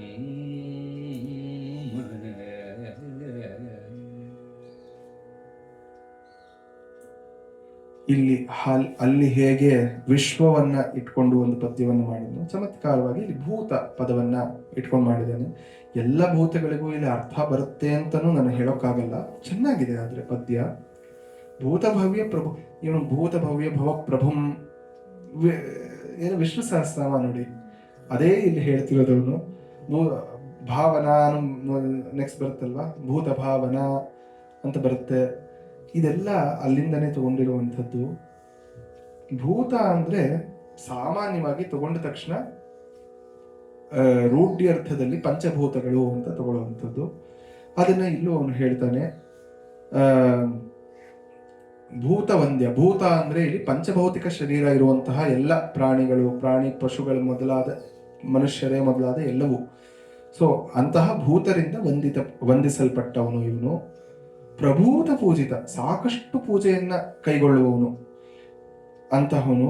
ಭೂತೇಶ, ಭೂತಗಳ ಒಡೆಯ ಅಂತ. ಎಲ್ಲ ಈ ಈ ಶೈವಾಗಮಗಳಲ್ಲಿ ಬರುವಂಥದ್ದೇ ಜೀವ ಪಶು ಪಾಶ, ಈಶ್ವರ ಪಶು ಪಾಶ, ಪಶು ಪಾಶ ಪತಿ 3 ಬರುತ್ತೆ ಅಲ್ಲಿ. ಸೊ ಈ ಪಶುಗಳೇ ಈ ಭೂತ, ಆ ಪಶುಪತಿ ಅವನು. ಯಾಕೆಂದ್ರೆ ಆ ಪಶುಗಳನ್ನ ಪಾಶದಿಂದ ತೆಗೆಯುವಂತಹ, ಬಿಡಿಸುವಂತಹ ಪತಿ ಅವನು.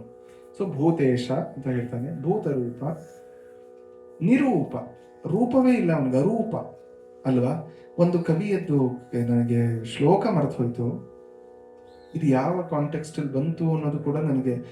ಇವರು ಕಾರೈಕಾಲ್ ಅಮ್ಮೆಯಾರು ಹೇಳ್ತಾರೆ, ಅರ್ಬುದ ತಿರುವಂದಾದಿ ಅಂತ ಮಾಡಿದ್ದಾರೆ 100 ಶ್ಲೋಕಗಳನ್ನ. ಒನ್ ಆಫ್ ದ ಫಸ್ಟ್ ನಾಯನ್ಮಾರ್ಸ್ ಆಕೆ ಹೇಳ್ತಾರೆ ಆ ತಿರುವಂದಾದಿಯಲ್ಲಿ ಒಂದರಲ್ಲಿ, ಶಿವ ನನಗೆ ಎಷ್ಟು ಆಶ್ಚರ್ಯ ಅಂದ್ರೆ, ಜನ ಎಲ್ಲ ಕೇಳ್ತಾರೆ ನಿನಗೆ ಅವನು ಗೊತ್ತಲ್ವಾ ಶಿವ ತುಂಬಾ ನಿನಗೆ ಆಪ್ತ ಅಲ್ವಾ, ಹೇಗಿದ್ದಾನೆ ಅವನ ರೂಪವನ್ನ ಹೇಳು ಅಂತ. ನನಗೆ ಎಷ್ಟು ಕಷ್ಟ ಗೊತ್ತಾ, ರೂಪ ಗೊತ್ತಾಗಕ್ಕೆ ಮೊದಲು ನೀನ್ ಏನು ಅಂತಲೇ ಗೊತ್ತಾಗ್ಲಿಲ್ಲ, ಆದ್ರೆ ನಿನ್ನ ನಿಜ ರೂಪ ಗೊತ್ತಾದಾಗ ನೀನ್ ನಿರೂಪ, ಅವಾಗ್ಲೂ ನಿನ್ ರೂಪ ನನಗೆ ಗೊತ್ತಾಗ್ಲಿಲ್ಲ, ಅರೂಪ ನೀನು.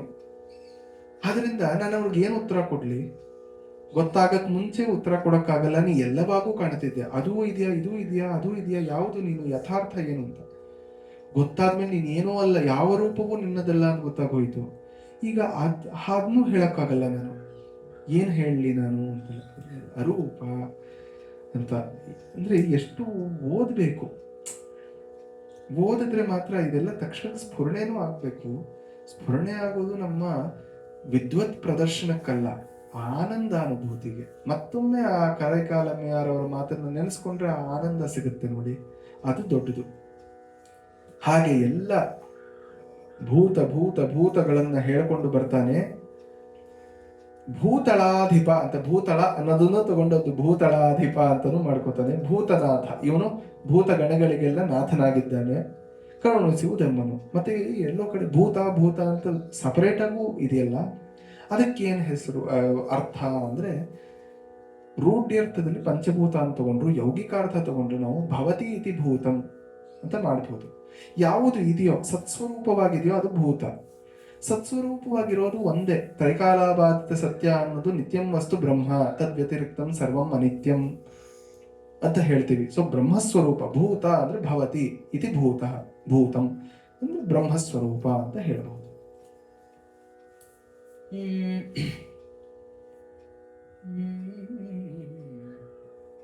ರಾಜ ಪದವುಡು ರಾಜಶೇಖರ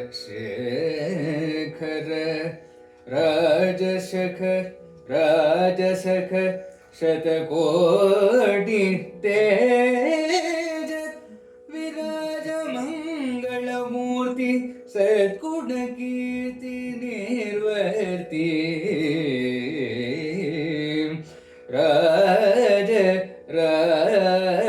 ರಾಜಸಖನ ನಗಕೂಲ ರಾಜಪುತ್ರಿ ಮನೋಹರನೆ ಪಡಿರಾಜ ಕಂಕಣ ರಾಜೇಶ್ವರನೇ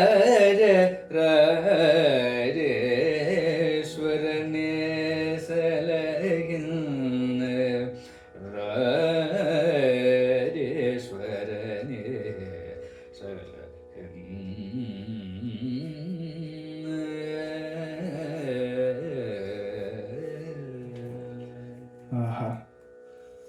ರಾಜಾವಳಿಗೆ ಸ್ವರಾವಳಿ, ನಾಗಸ್ವರಾವಳಿ. ರಾಜಪದ ಅಂದ್ರೆ ರಾಜಿತ ಅಂತ ಇಲ್ಲಿ ಅರ್ಥವನ್ನು ತಗೋಬಹುದು. ನಾವು ಕನ್ನಡದಲ್ಲಿ ಈ ತರ ಮಾಡಬಹುದು ಅಂತ ಅನ್ಸುತ್ತೆ, ಮಾಡಿದ್ದಾನೆ. ಅಂದ್ರೆ ರಂಜನೀಯವಾದ ಪದ, ನಟರಾಜನ ಪದ ಅಲ್ವಾ, ಕುಂಚಿತ ಪಾದ ಅವನು, ರಾಜಪದ. ಉಡುರಾಜ ಶೇಖರ, ಉಡುರಾಜ ಅಂದ್ರೆ ಚಂದ್ರ. ಸೊ ಉಡುರಾಜ ಶೇಖರ, ಅವನು ಚಂದ್ರಶೇಖರನಾಗಿರುವಂತಹವನು. ರಾಜಸಖ, ರಾಜ ಅಂದ್ರೆ ಇಲ್ಲಿ ಎರಡು ಅರ್ಥ. ಒಂದು ನಮ್ಗೆ ತುಂಬಾ ಪ್ರಸಿದ್ಧವಾದ ಪುರಾಣ ಪ್ರಸಿದ್ಧವಾದದ್ದು ಕುಬೇರನ ಸಖ ಅಂತ, ಶಿವ. ಕುಬೇರ ಯಕ್ಷಾಧಿಪತಿ ಅಲ್ವಾ, ಧನಾಧಿಪತಿ. ಸೊ ಅಂತ ಅರ್ಥದಲ್ಲಿ ರಾಜಸಖ ಅಂದ್ರೆ ಕುಬೇರ ಸಖ. ಇಲ್ಲ, ರಾಜ ಅಂದ್ರೆ ಚಂದ್ರ ಅನ್ನೋ ಅರ್ಥವಂತೂ ಇದ್ದೇ ಇದೆ. ಚಂದ್ರ ಸಖ ಯಾಕೆ ಅಂದ್ರೆ ಚಂದ್ರನ ಪಾಪ ಇನ್ಯಾರೂ ಪರಿಗಣಿಸದೇ ಇದ್ದಾಗ, ದಕ್ಷ ಶಾಪಕ್ಕೆ ಒಳಗಾದಾಗ ಚಿಂತೆ ಪಡಬೇಡ, ನಾನು ಕಾಪಾಡ್ತೀನಿ ಅಂತ ತಲೆ ಮೇಲೆ ಇಟ್ಕೊಂಡವನು ಶಿವ ಒಬ್ಬನೇ. ಶಿವನಿಗೆ ಈಸ್ ಅ ವೆರಿ ಕಾಮನರ್ ನಮ್ಮ ಥರ ಪಾಪ. ವಿಷ್ಣು ಆದರೆ ತುಂಬ ಫ್ರೇಗ್ರೆಂಟ್ ಆಗಿರೋ ಹೂ ಕೊಡಬೇಕು, ದೊಡ್ಡ ದೊಡ್ಡ ನಗೆ ಎಲ್ಲ ಜುವೆಲ್ಸ್ ಕೊಡಬೇಕು.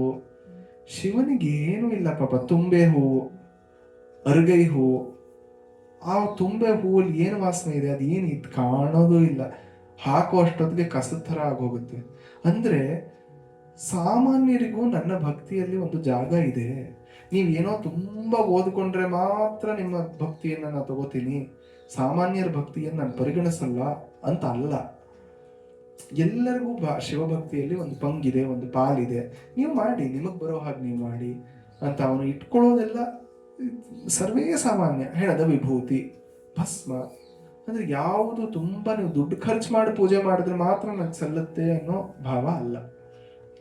ಅದ್ ನಾವು ಸಾಕಷ್ಟು ಕಡೆ ನಾಯನ್ಮಾರ್ಗಳ ಹಾಡು ಹೊಗಳ್ಬಿಟ್ಟಿದ್ದಾರೆ. ಶತಕೋಟಿ ತೇಜ ವಿರಾಜ ಮಂಗಳ ಮೂರ್ತಿ ಸದ್ಗುಣ ಕೀರ್ತೆ ಎಲ್ಲ ಆಗುತ್ತೆ. ರಾಜರಾಜ ಸಖ, ಇಂದ್ರ ಸಖ ಆಗ್ತಾನೆ. ಯಾಕೆಂದ್ರೆ ಇಂದ್ರ ಯಾವ ಕಷ್ಟ ಬಂದ್ರು ಇಲ್ಲ ಶಿವ ಇಲ್ಲ ವಿಷ್ಣು ಓಡ್ ಹೋಗ್ತಾನೆ, ಅವನ ಪಾಪ ಏನು ಮಾಡಕ್ ಕಷ್ಟ. ನಗಕುಲ ರಾಜಪುತ್ರಿ ಮನೋಹರನೆ, ಪರ್ವತ ರಾಜಕುಮಾರಿ ಪಾರ್ವತಿಯ ಮನೋಹರ. ಫಣಿರಾಜ ಕಂಕಣ, ಸರ್ಪರಾಜರನ್ನೇ ಕಂಕಣವಾಗಿ ವಲಯವಾಗಿ ತೊಟ್ಕೊಂಡಿರುವಂಥವನು. ರಾಜರಾಜೇಶ್ವರ ಸಲಹೆನ್ನನು.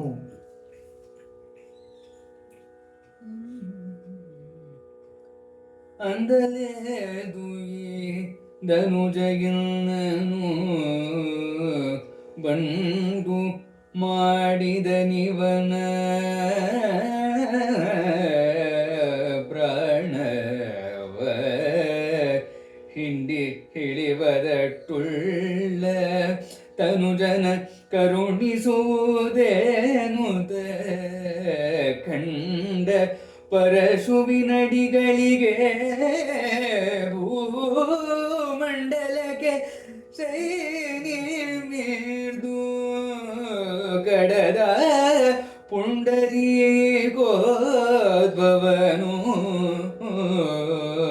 ತ್ರಿಪುರಾಂತಕನರ್ಜಿಸಿದ ತ್ರಿಪುರಾಂತಕನರ್ಜಿಸಿದ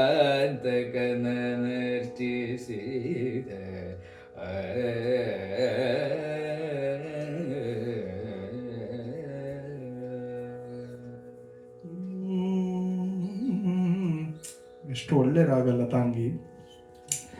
ಹಾಗೆ ನನ್ನ ಹಿಂದೆ ಬಿದ್ದಿದ್ದಾನಲ್ಲ ಈ ಧನುಜ, ಪರಮಶಿವ ಪರಮಾತ್ಮ, ಈ ಹಾಳಾದ ಧನುಜ ನನ್ನನ್ನು ಬಿಡ್ತಿಲ್ಲ ನೋಡಯ್ಯ, ಮತಂಗ ಅಂತೆ ಹಿಂಗೆ ಬಂದು ಬಂದು ನನ್ನ ಪ್ರಾಣವನ್ನು ಹಿಂಡುತ್ತಿದ್ದಾನೆ. ನಾನು ನಿನ್ನನ್ನು ಕೇಳಿಕೊಳ್ಳೋದಿಷ್ಟೇ, ಅವನ ಪ್ರಾಣವನ್ನು ಹಿಂಡುವಂತಹ ಅದಟ್ಟು ಒಂದು ಛಾತಿ ಇರುವಂತಹ ಒಬ್ಬ ತನುಜನನ್ನ ಕರುಣಿಸುವುದು, ಅಂತಹ ಮಗನನ್ನ ಕೊಡಪ್ಪ. ಅಂದ್ರೆ ಸ್ಪೆಸಿಫಿಕೇಶನ್ಸ್ ಚೆನ್ನಾಗಿರ್ಬೇಕು. ಮಗನನ್ನೇನೋ ಕೊಟ್ಬಿಟ್ಟು ಆ ಮಗನನ್ನು ಇವನೇ ಕಾಪಾಡಬೇಕು ಅಂದ್ರೆ ಏನ್ ಮಾಡೋದು ಆಮೇಲೆ ಅಲ್ವಾ?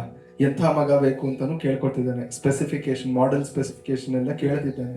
ಅಂದ್ರೆ ಇದನ್ನ ನೋಡಿ, ಏನ್ ಹೇಳೋದು, ಬ್ರಹ್ಮನೇ ಸೃಷ್ಟಿಕರ್ತ ಹೋಗಿ ನನಗೆ ಇಂತಹ ಒಂದು ಸೃಷ್ಟಿಯನ್ನ ಮಾಡಿಕೊಡು ಅಂತ ಇನ್ನೊಬ್ಬರನ್ನ ಕೇಳೋದೆ?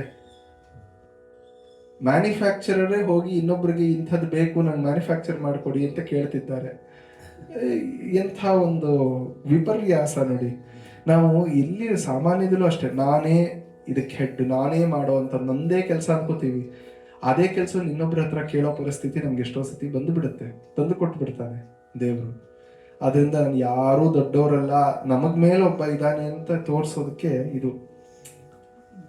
ಹಂಗೆ ಖಂಡಪರಶು, ಶಿವನ ಒಳ್ಳೆ ಹೆಸರು ಖಂಡಪರಶು. ಆ ಶಿವನ ಬಳಿ ಇವನು ಕೇಳ್ಕೊಡ್ತಿದ್ದಾನೆ ಆ ಪುಂಡರೀಕೋದ್ಭವ. ಇಲ್ಲೂ ನೋಡಿ, ಪುಂಡರೀಕೋದ್ಭವನು ತ್ರಿಪುರಾಂತಕನನ್ನು ಅರ್ಚಿಸಿದ. ಉದ್ಭವ ಅಂದ್ರೇನೆ ಸೃಷ್ಟಿ, ಅಂತಕ ತ್ರಿಪುರಾಂತಕ ಅಂದ್ರೇನೆ ಸಂಹಾರ. ಸೃಷ್ಟಿ ಸಂಹಾರವನ್ನ ಅರ್ಚಿಸ್ತಾ ಇದೆ. ಇದು ಎಷ್ಟು ಒಳ್ಳೆ ಪಾಠ ಅಂದ್ರೆ, ನಾವು ಅನ್ಕೋತೀವಿ ಯಾಕೆ ಇದ್ಬಿಡ್ಬಾರ್ದ, ಅಯ್ಯೋ ಇನ್ನೊಂದು ಸ್ವಲ್ಪ ದಿನ ಇರ್ಬೇಕಾಗಿತ್ತು, ಬೇಗ ಹೋಗ್ಬಿಟ್ರು ಅಂತ. ಎಲ್ಲರೂ 100 ವರ್ಷ ಇರೋಕ್ ಶುರು ಮಾಡ್ಬಿಟ್ರೆ ಬೇಡ, 200 ವರ್ಷನೇ ಆಯುಸ್ಸು ಆಗೋದ್ರೆ ಜಾಗ ಎಲ್ಲಿ ಅಲ್ವಾ? ಅದರಿಂದ ಸೃಷ್ಟಿ ಸಂಹಾರವನ್ನ ಪ್ರಾರ್ಥನೆ ಮಾಡ್ತಿದೆ. ಸಂಹಾರಕ್ಕಾಗಿ ಒಂದು ಸೃಷ್ಟಿಯನ್ನ ಕೊಡು ಅಂತ. ಯಾವಾಗಲೂ ಭೂಭಾರ ಕಮ್ಮಿ ಆಗ್ಬೇಕು, ಬ್ಯಾಲೆನ್ಸ್ ಇರಬೇಕು ಅಂದ್ರೆ ಸೃಷ್ಟಿ ಸಂಹಾರವನ್ನ ಪ್ರಾರ್ಥಿಸುತ್ತೆ, ಸಂಹಾರ ಸೃಷ್ಟಿಯನ್ನ ಪ್ರಾರ್ಥಿಸುತ್ತೆ. ಸಂಹಾರವಿಲ್ಲದೆ ಸೃಷ್ಟಿ ಇಲ್ಲ, ಸೃಷ್ಟಿ ಇಲ್ಲದೆ ಸಂಹಾರವೇ ಇಲ್ಲ ಅಲ್ವಾ? ಇದು ಎರಡರ ಮಧ್ಯೆ ಸ್ಥಿತಿ, ಬ್ಯಾಲೆನ್ಸ್, ಅದೇ ಸ್ಥಿತಿ. ಎಷ್ಟು ಸಂಹಾರವಾಗಬೇಕು, ಎಷ್ಟು ಸೃಷ್ಟಿ ಆಗಬೇಕು, ಅದೇ ಮಹಾವಿಷ್ಣು ಸ್ಥಿತಿ. ಎಷ್ಟು ಚೆನ್ನಾಗಿದೆ ನೋಡಿ, ಅದು ತುಂಬಾ ಇಷ್ಟ ಆಯ್ತು ನನಗೆ. ಅದನ್ನ ಹಿಡಿಯೋದು ನಮ್ಮಲ್ಲಿದೆ. ಅವನು ಆ ಅರ್ಥವನ್ನು ಇಟ್ಟು ಹೇಳದ್ನೋ ಇಲ್ವೋ ನಮಗ್ ಹೊಳಿಬೇಕಷ್ಟೇ. ನಾ ಹೇಳುವಂಥದ್ದು ಪುಂಡರೀಕೋದ್ಭವನು ತ್ರಿಪುರಾಂತಕನ ಅರ್ಚಿಸಿದ.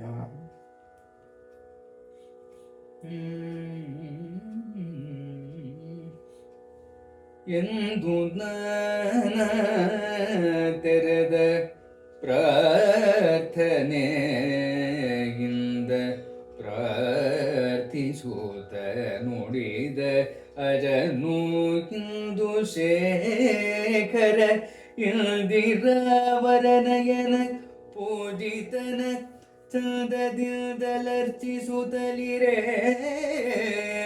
ಮತ್ತೊಂದು ದಿನದಲ್ಲಿ ಶಿವನನೇ ಮೊದಲಿಂದು ಮುಖಿ ಸೌಗಂಧಿತ ದ್ವದನದೊಳಗೆ ಚರಿಸಿದಳು. ಸೌಗಂಧಿ ತದ್ವದನದೊಳಗೆ ಚರಿಸಿದಳು.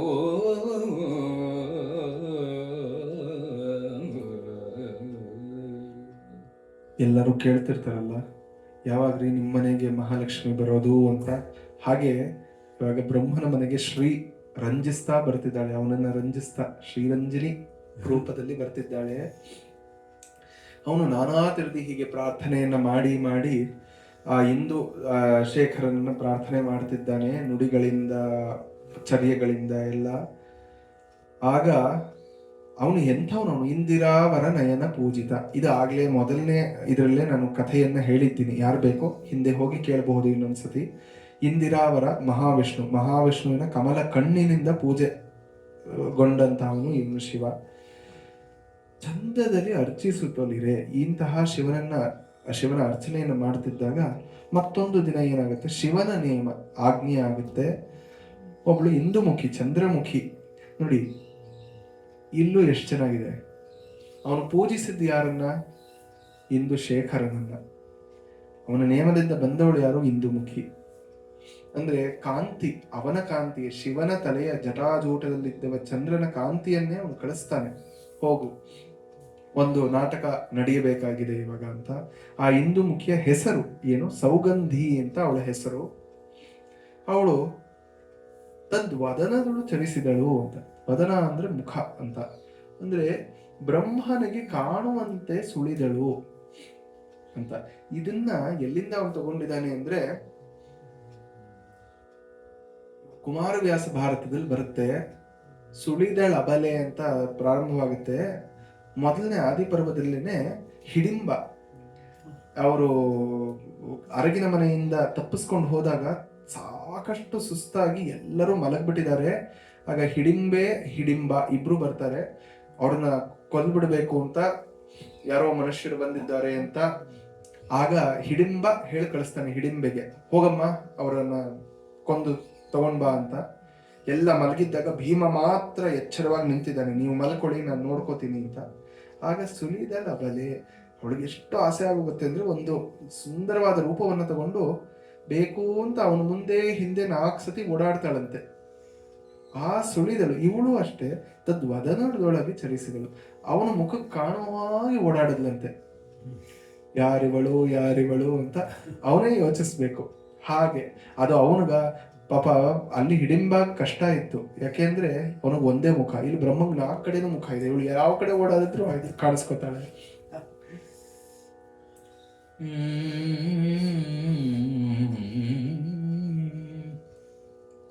ಸರಸಿರುಹ ಸಂಭವನು ನಿತ್ಯಾಚರಣೆಯಿಂದಲೇ ಕುಸುಮವಾಟಿಗೆ ಭರವಸದಲ್ಲೈ ತಂದು ಸ್ನಾನಂಗೈದು ಅರ್ಘ್ಯವನು ಹರಗೆ ಕೊಡುತ್ತಿದೆ.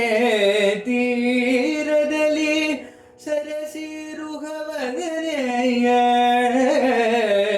ನೋಡಲ ಕ್ಷಣ ಸ್ಮರಣ ಶರಗರಿ ದೊರೆತೆನೆವೆನಸು ಗಾಯವನು.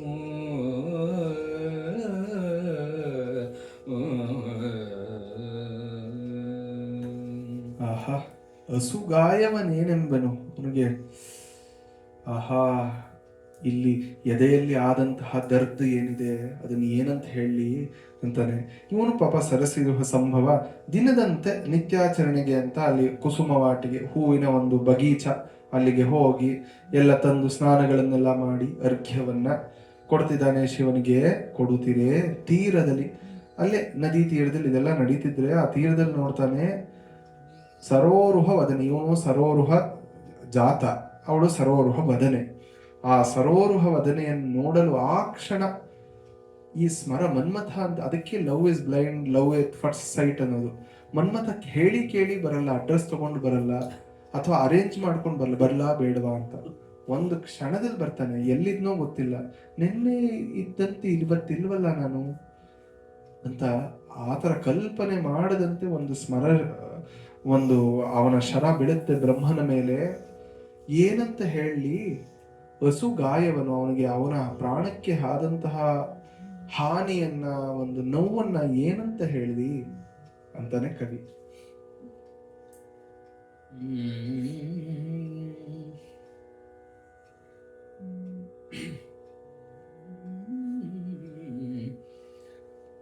ಸಿರಿಗ ಸೌಂದರದಿರವನಾವನ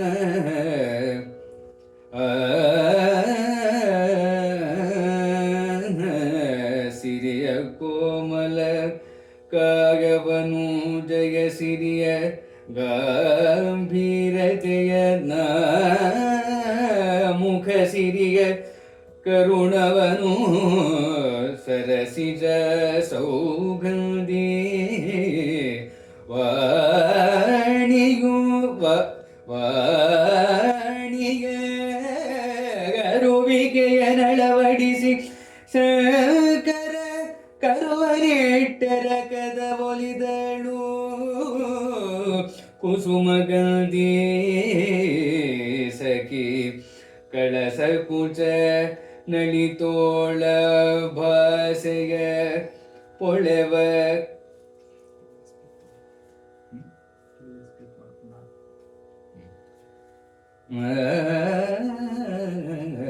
ಕಳಸ ಕುಚ ನಳಿತೋಳ ಭಾಸೆಯ ಪೊಳೆವ ಕಂಗಳ ಕಾಯ ಕಾಂತಿಯ ತೆಳುವ ಸುರ ಸುಲಿಪಲ್ಲ ಬಿಂಬಾದರದ ಕದಪುಗಳ ಸುಳಿಗುರುಳ ತಿಲಗುಸು ಮನಸಿಕ ದೆಳಲತೆಯ ಕರಚರಣ ಪೊತ್ತಿಗ ನಳಿನವದನೆಯ ರೂಪು ಸೆಳೆದುದು ಕಮಲ ಜನ ಮನವ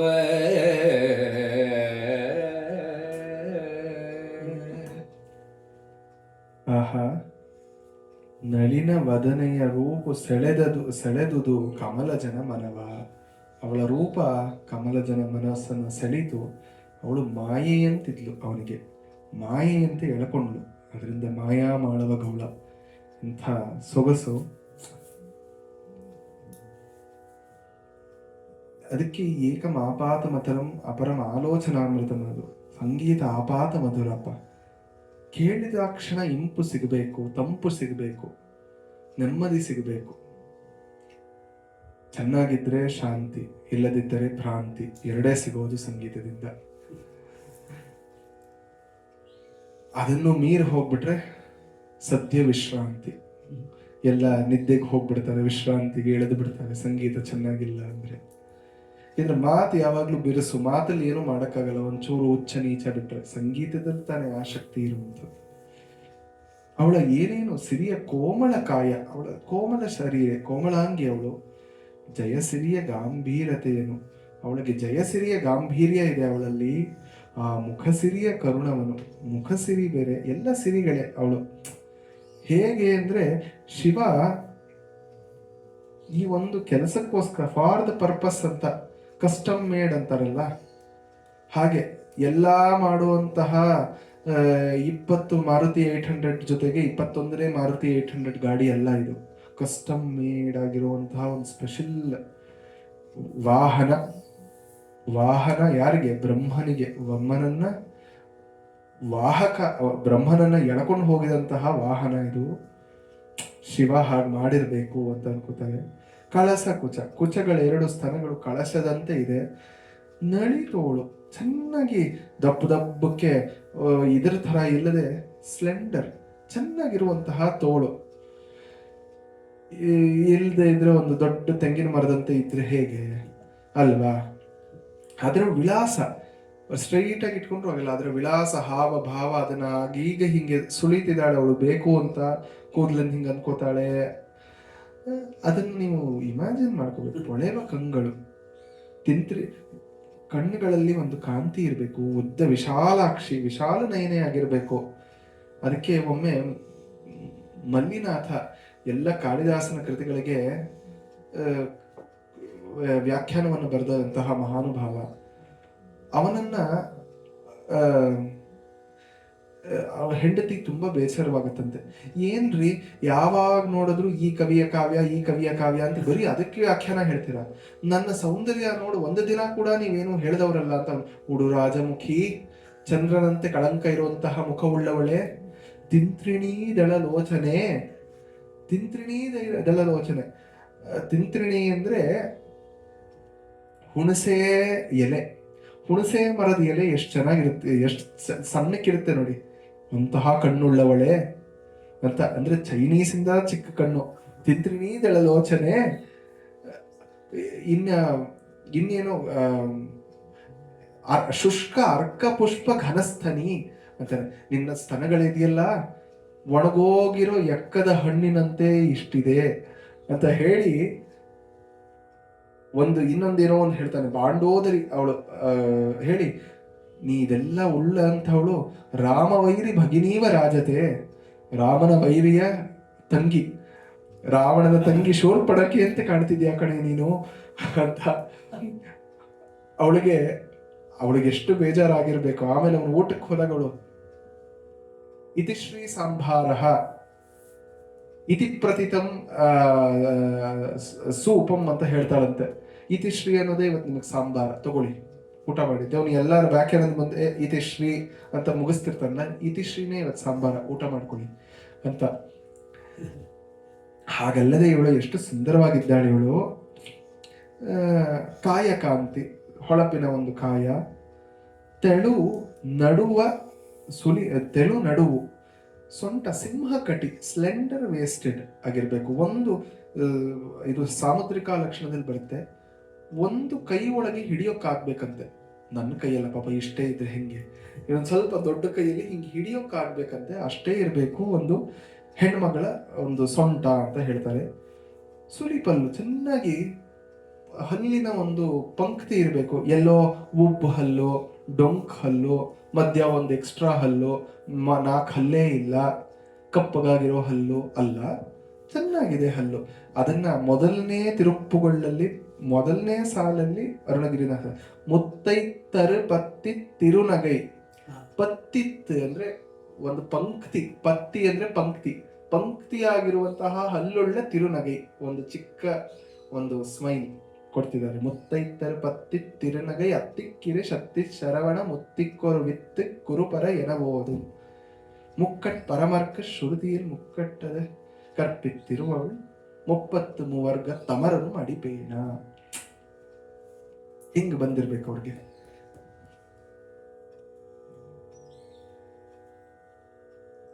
ಬಿಂಬಾಧರ, ಇದೆಲ್ಲ ಇರುವಂಥದ್ದು, ಬಿಂಬದಂತೆ ಅಧರಗಳಿರುವಂಥದ್ದು. ಕದಪುಗಳು, ಕೆನ್ನೆಗಳ ಕಾಂತಿ, ಸುಳಿಗುರುಳು, ಮುಂಗುರುಳು ಇರಲೇಬೇಕು ಹೆಣ್ಮಗಳಿಗೆ. ಇವಾಗ ಎಲ್ಲರೂ ತೆಗೆದಿಲ್ಲಿ ಹಾಕೋತಾರ ಒಂದನ್ನ, ಆ ಥರ ಇಲ್ಲ, ಅವಳಿಗೆ ನ್ಯಾಚುರಲ್ ಆಗಿದೆ. ರಾಮನಿಗೆ ಇತ್ತು ಅಲಕಲಲ್ಲಲಾಡ ಗಗನೆ ಆ ರಾಣ್ ಮುದುಗಿ ಎಟು ಪೊಂಗೇನೋ. ವಿಶ್ವಾಮಿತ್ರರು ಆ ರಾಮನಿಗಿದ್ದ ಅಲಕೆಯನ್ನು ಮುಂಗುರುಳನ್ನು ನೋಡಿ ಎಷ್ಟು ತಾನೇ ಆನಂದ ಪಟ್ಟಿರ್ಬೇಕು ಅಂತ. ತಿಲಕುಸುಮ ನಾಸಿಕ, ತಿಲಕುಸುಮ ಅಂದ್ರೆ ಸಂಪಿಗೆ ಮೊಗ್ಗಿನಂತೆ ಮೂಗು, ಚೆನ್ನಾಗಿ ದೊಡ್ಡ ಮೂಗು, ಇಷ್ಟು ದಪ್ಪ, ಮುಖದ ಪೂರ್ತಿ ಮೂಗೇ ಇದೆ ಅಂತ. ಇಲ್ಲವೇ ಇಲ್ಲ, ಒಂಟೆ ಥರ ಇಷ್ಟು ಉದ್ದ ಇರೋ ಮೂಗು ಅಲ್ಲ, ಚೆನ್ನಾಗಿದೆ. ಇಲ್ಲಿ ನೋಡಿ ಎಷ್ಟು ಚೆನ್ನಾಗಿರೋ ಪದ, ತುಂಬಾ ಇಷ್ಟ ಆಯ್ತು. ಅಳತೆಯ ಕರಚರಣ, ಅಳತೆ, ಮೆಜರ್ಡ್ ಹ್ಯಾಂಡ್ಸ್ ಅಂಡ್ ಲೆಗ್ಸ್. ಅದನ್ನ ಹೆಂಗೆ ಹೇಳ್ತೀರಾ? ಕೈ ಕಾಲಿಗೆ ಚೆನ್ನ ಅಲ್ಲ ಅನ್ನೋದು. ಲಾಂಗ್ ಶಾರ್ಟ್, ಉದ್ದ ಕಾಲು ಅಂದ್ರೆ ಹಿಂಗ್ ಬೊಂಬು ಥರ ಇದ್ರೆ ಬೇಡ, ಕುಳ್ಳಿಕ್ಕಿರ್ಲಿ ಅಂದ್ರೆ ಇಲ್ಲಿ ಇದು ಇಷ್ಟೇ ದ್ವಾರ್ಫ್ ಥರ ಇದ್ರೆ. ಅಳತೆಯ ಕರಚರಣ, ಅಳತೆ, ಆ ಅಳತೆಯ ಕರಚರಣ ಏನ್ ಚೆನ್ನಾಗಿರೋ ಪದ ನೋಡಿ, ಸಾಕು. ನಳಿನ ವದನೆಯ ರೂಪು ಸೆಳೆದುದು ಕಮಲಜನ ಮನವ.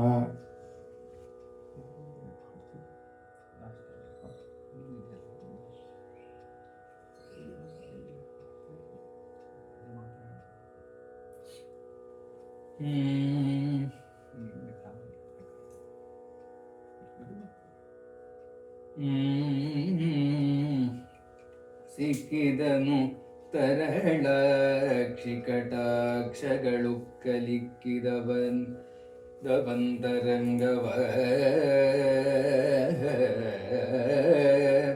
ಮಿಕ್ಕುದಂಗಜ ಬಾಣವಿಮ್ಮುಗೊಂಡುದ ವನೋಡಲ ಕಕ್ಕುಲಿತೆ ಕವಿದುದು ಮನೋರಥ ಹೊಕ್ಕು ಹಾಸದನಲು ದೋಷವು ಮುಕ್ಕುರೆದುದದು ಮೆಲ್ಲ ಮೆಲ್ಲನೆ ಹೊದ್ದಿದನು ಸದಿಯೇ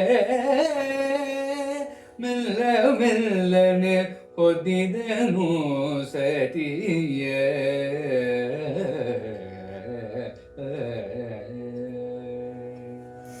ಆಹಾ, ಸಿಕ್ಕಿದನು ತರಳಾಕ್ಷಿ ಕಟಾಕ್ಷಗಳ ಒಕ್ಕಲಿಕ್ಕಿದವು ಅಂತರಂಗವ.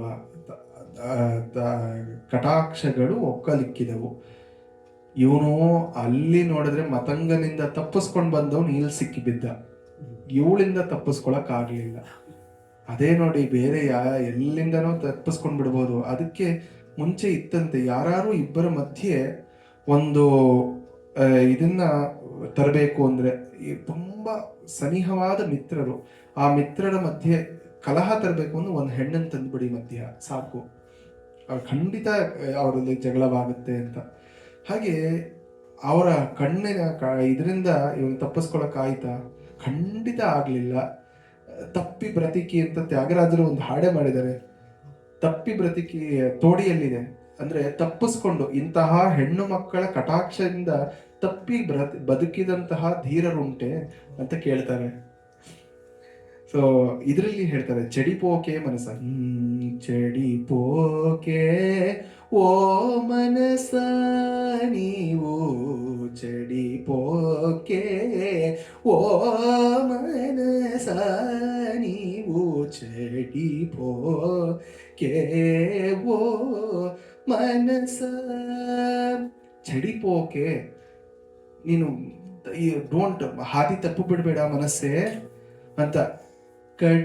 ಕಡಗಂಟಿ ಜೂಪುಲ ಗಲ ಕಾಮಿನುಲ, ಕಡಗಂಟಿ ಚೂಪುಲ ಗಲ ಕಾಮಿನುಲ, ಅಡಿಯಾಸಲ ಪಡಿ ಅನುದಿನ ಮೂನು ನೀವು ಸರಿ ಗಮದ ಮಗಮದನಿ ಸರಿ ಸನಿ ದಮದ ಮಗರಿ ಸನಿ ಸರಿ ಗಮದ ಮಗಮ.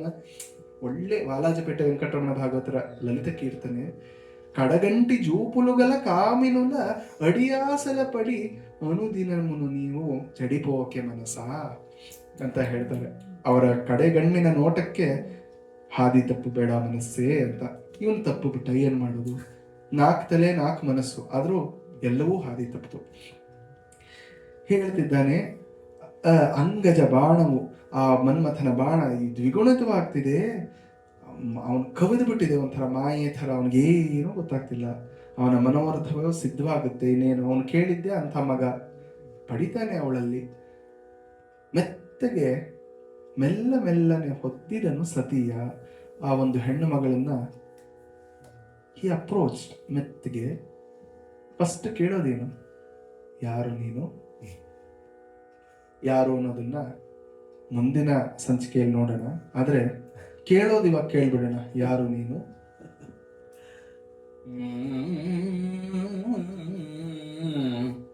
ಯಾರೋ ಇವರೋ ಎನ್ನ ಪೇರೋ ಅರಿ ಏನೇ ಯಾರೋ ಇವರೋ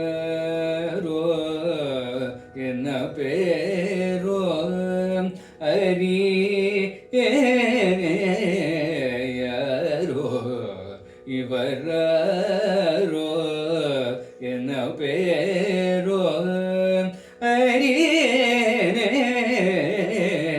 ಯಾರೋ ಇವರೋ ಎನ್ನ ಪೇರೋ ಅರಿ ಯಾರೋ ಇವರೋ ಎನ್ನ ಪೇರೋ. ಯಾರೋ ಇವರಾರೋ ಎನ್ನ ಪೇರೋ ಅಂತ ಅರುಣಾಚಲ ಕವಿ ಅಲ್ಲಿ ಹೇಳಿದ್ರು. ರಾಮ ಸೀತೆಯನ್ನ ನೋಡಿದಾಗ, ಇಲ್ಲಿ ಬ್ರಹ್ಮ ಇವಳನ್ನ ನೋಡಿದಾಗ್ಲೂ ಯಾರೋ ಇವರು ಯಾರೋ ಮುಂದಿನ ಸಂಚಿಕೆಯಲ್ಲಿ ತಿಳ್ಕೊಳ್ಳೋಣ ಯಾರು ಇವಳಾರು. ಅಲ್ಲಿಯವರೆಗೆ ನಮಸ್ಕಾರ.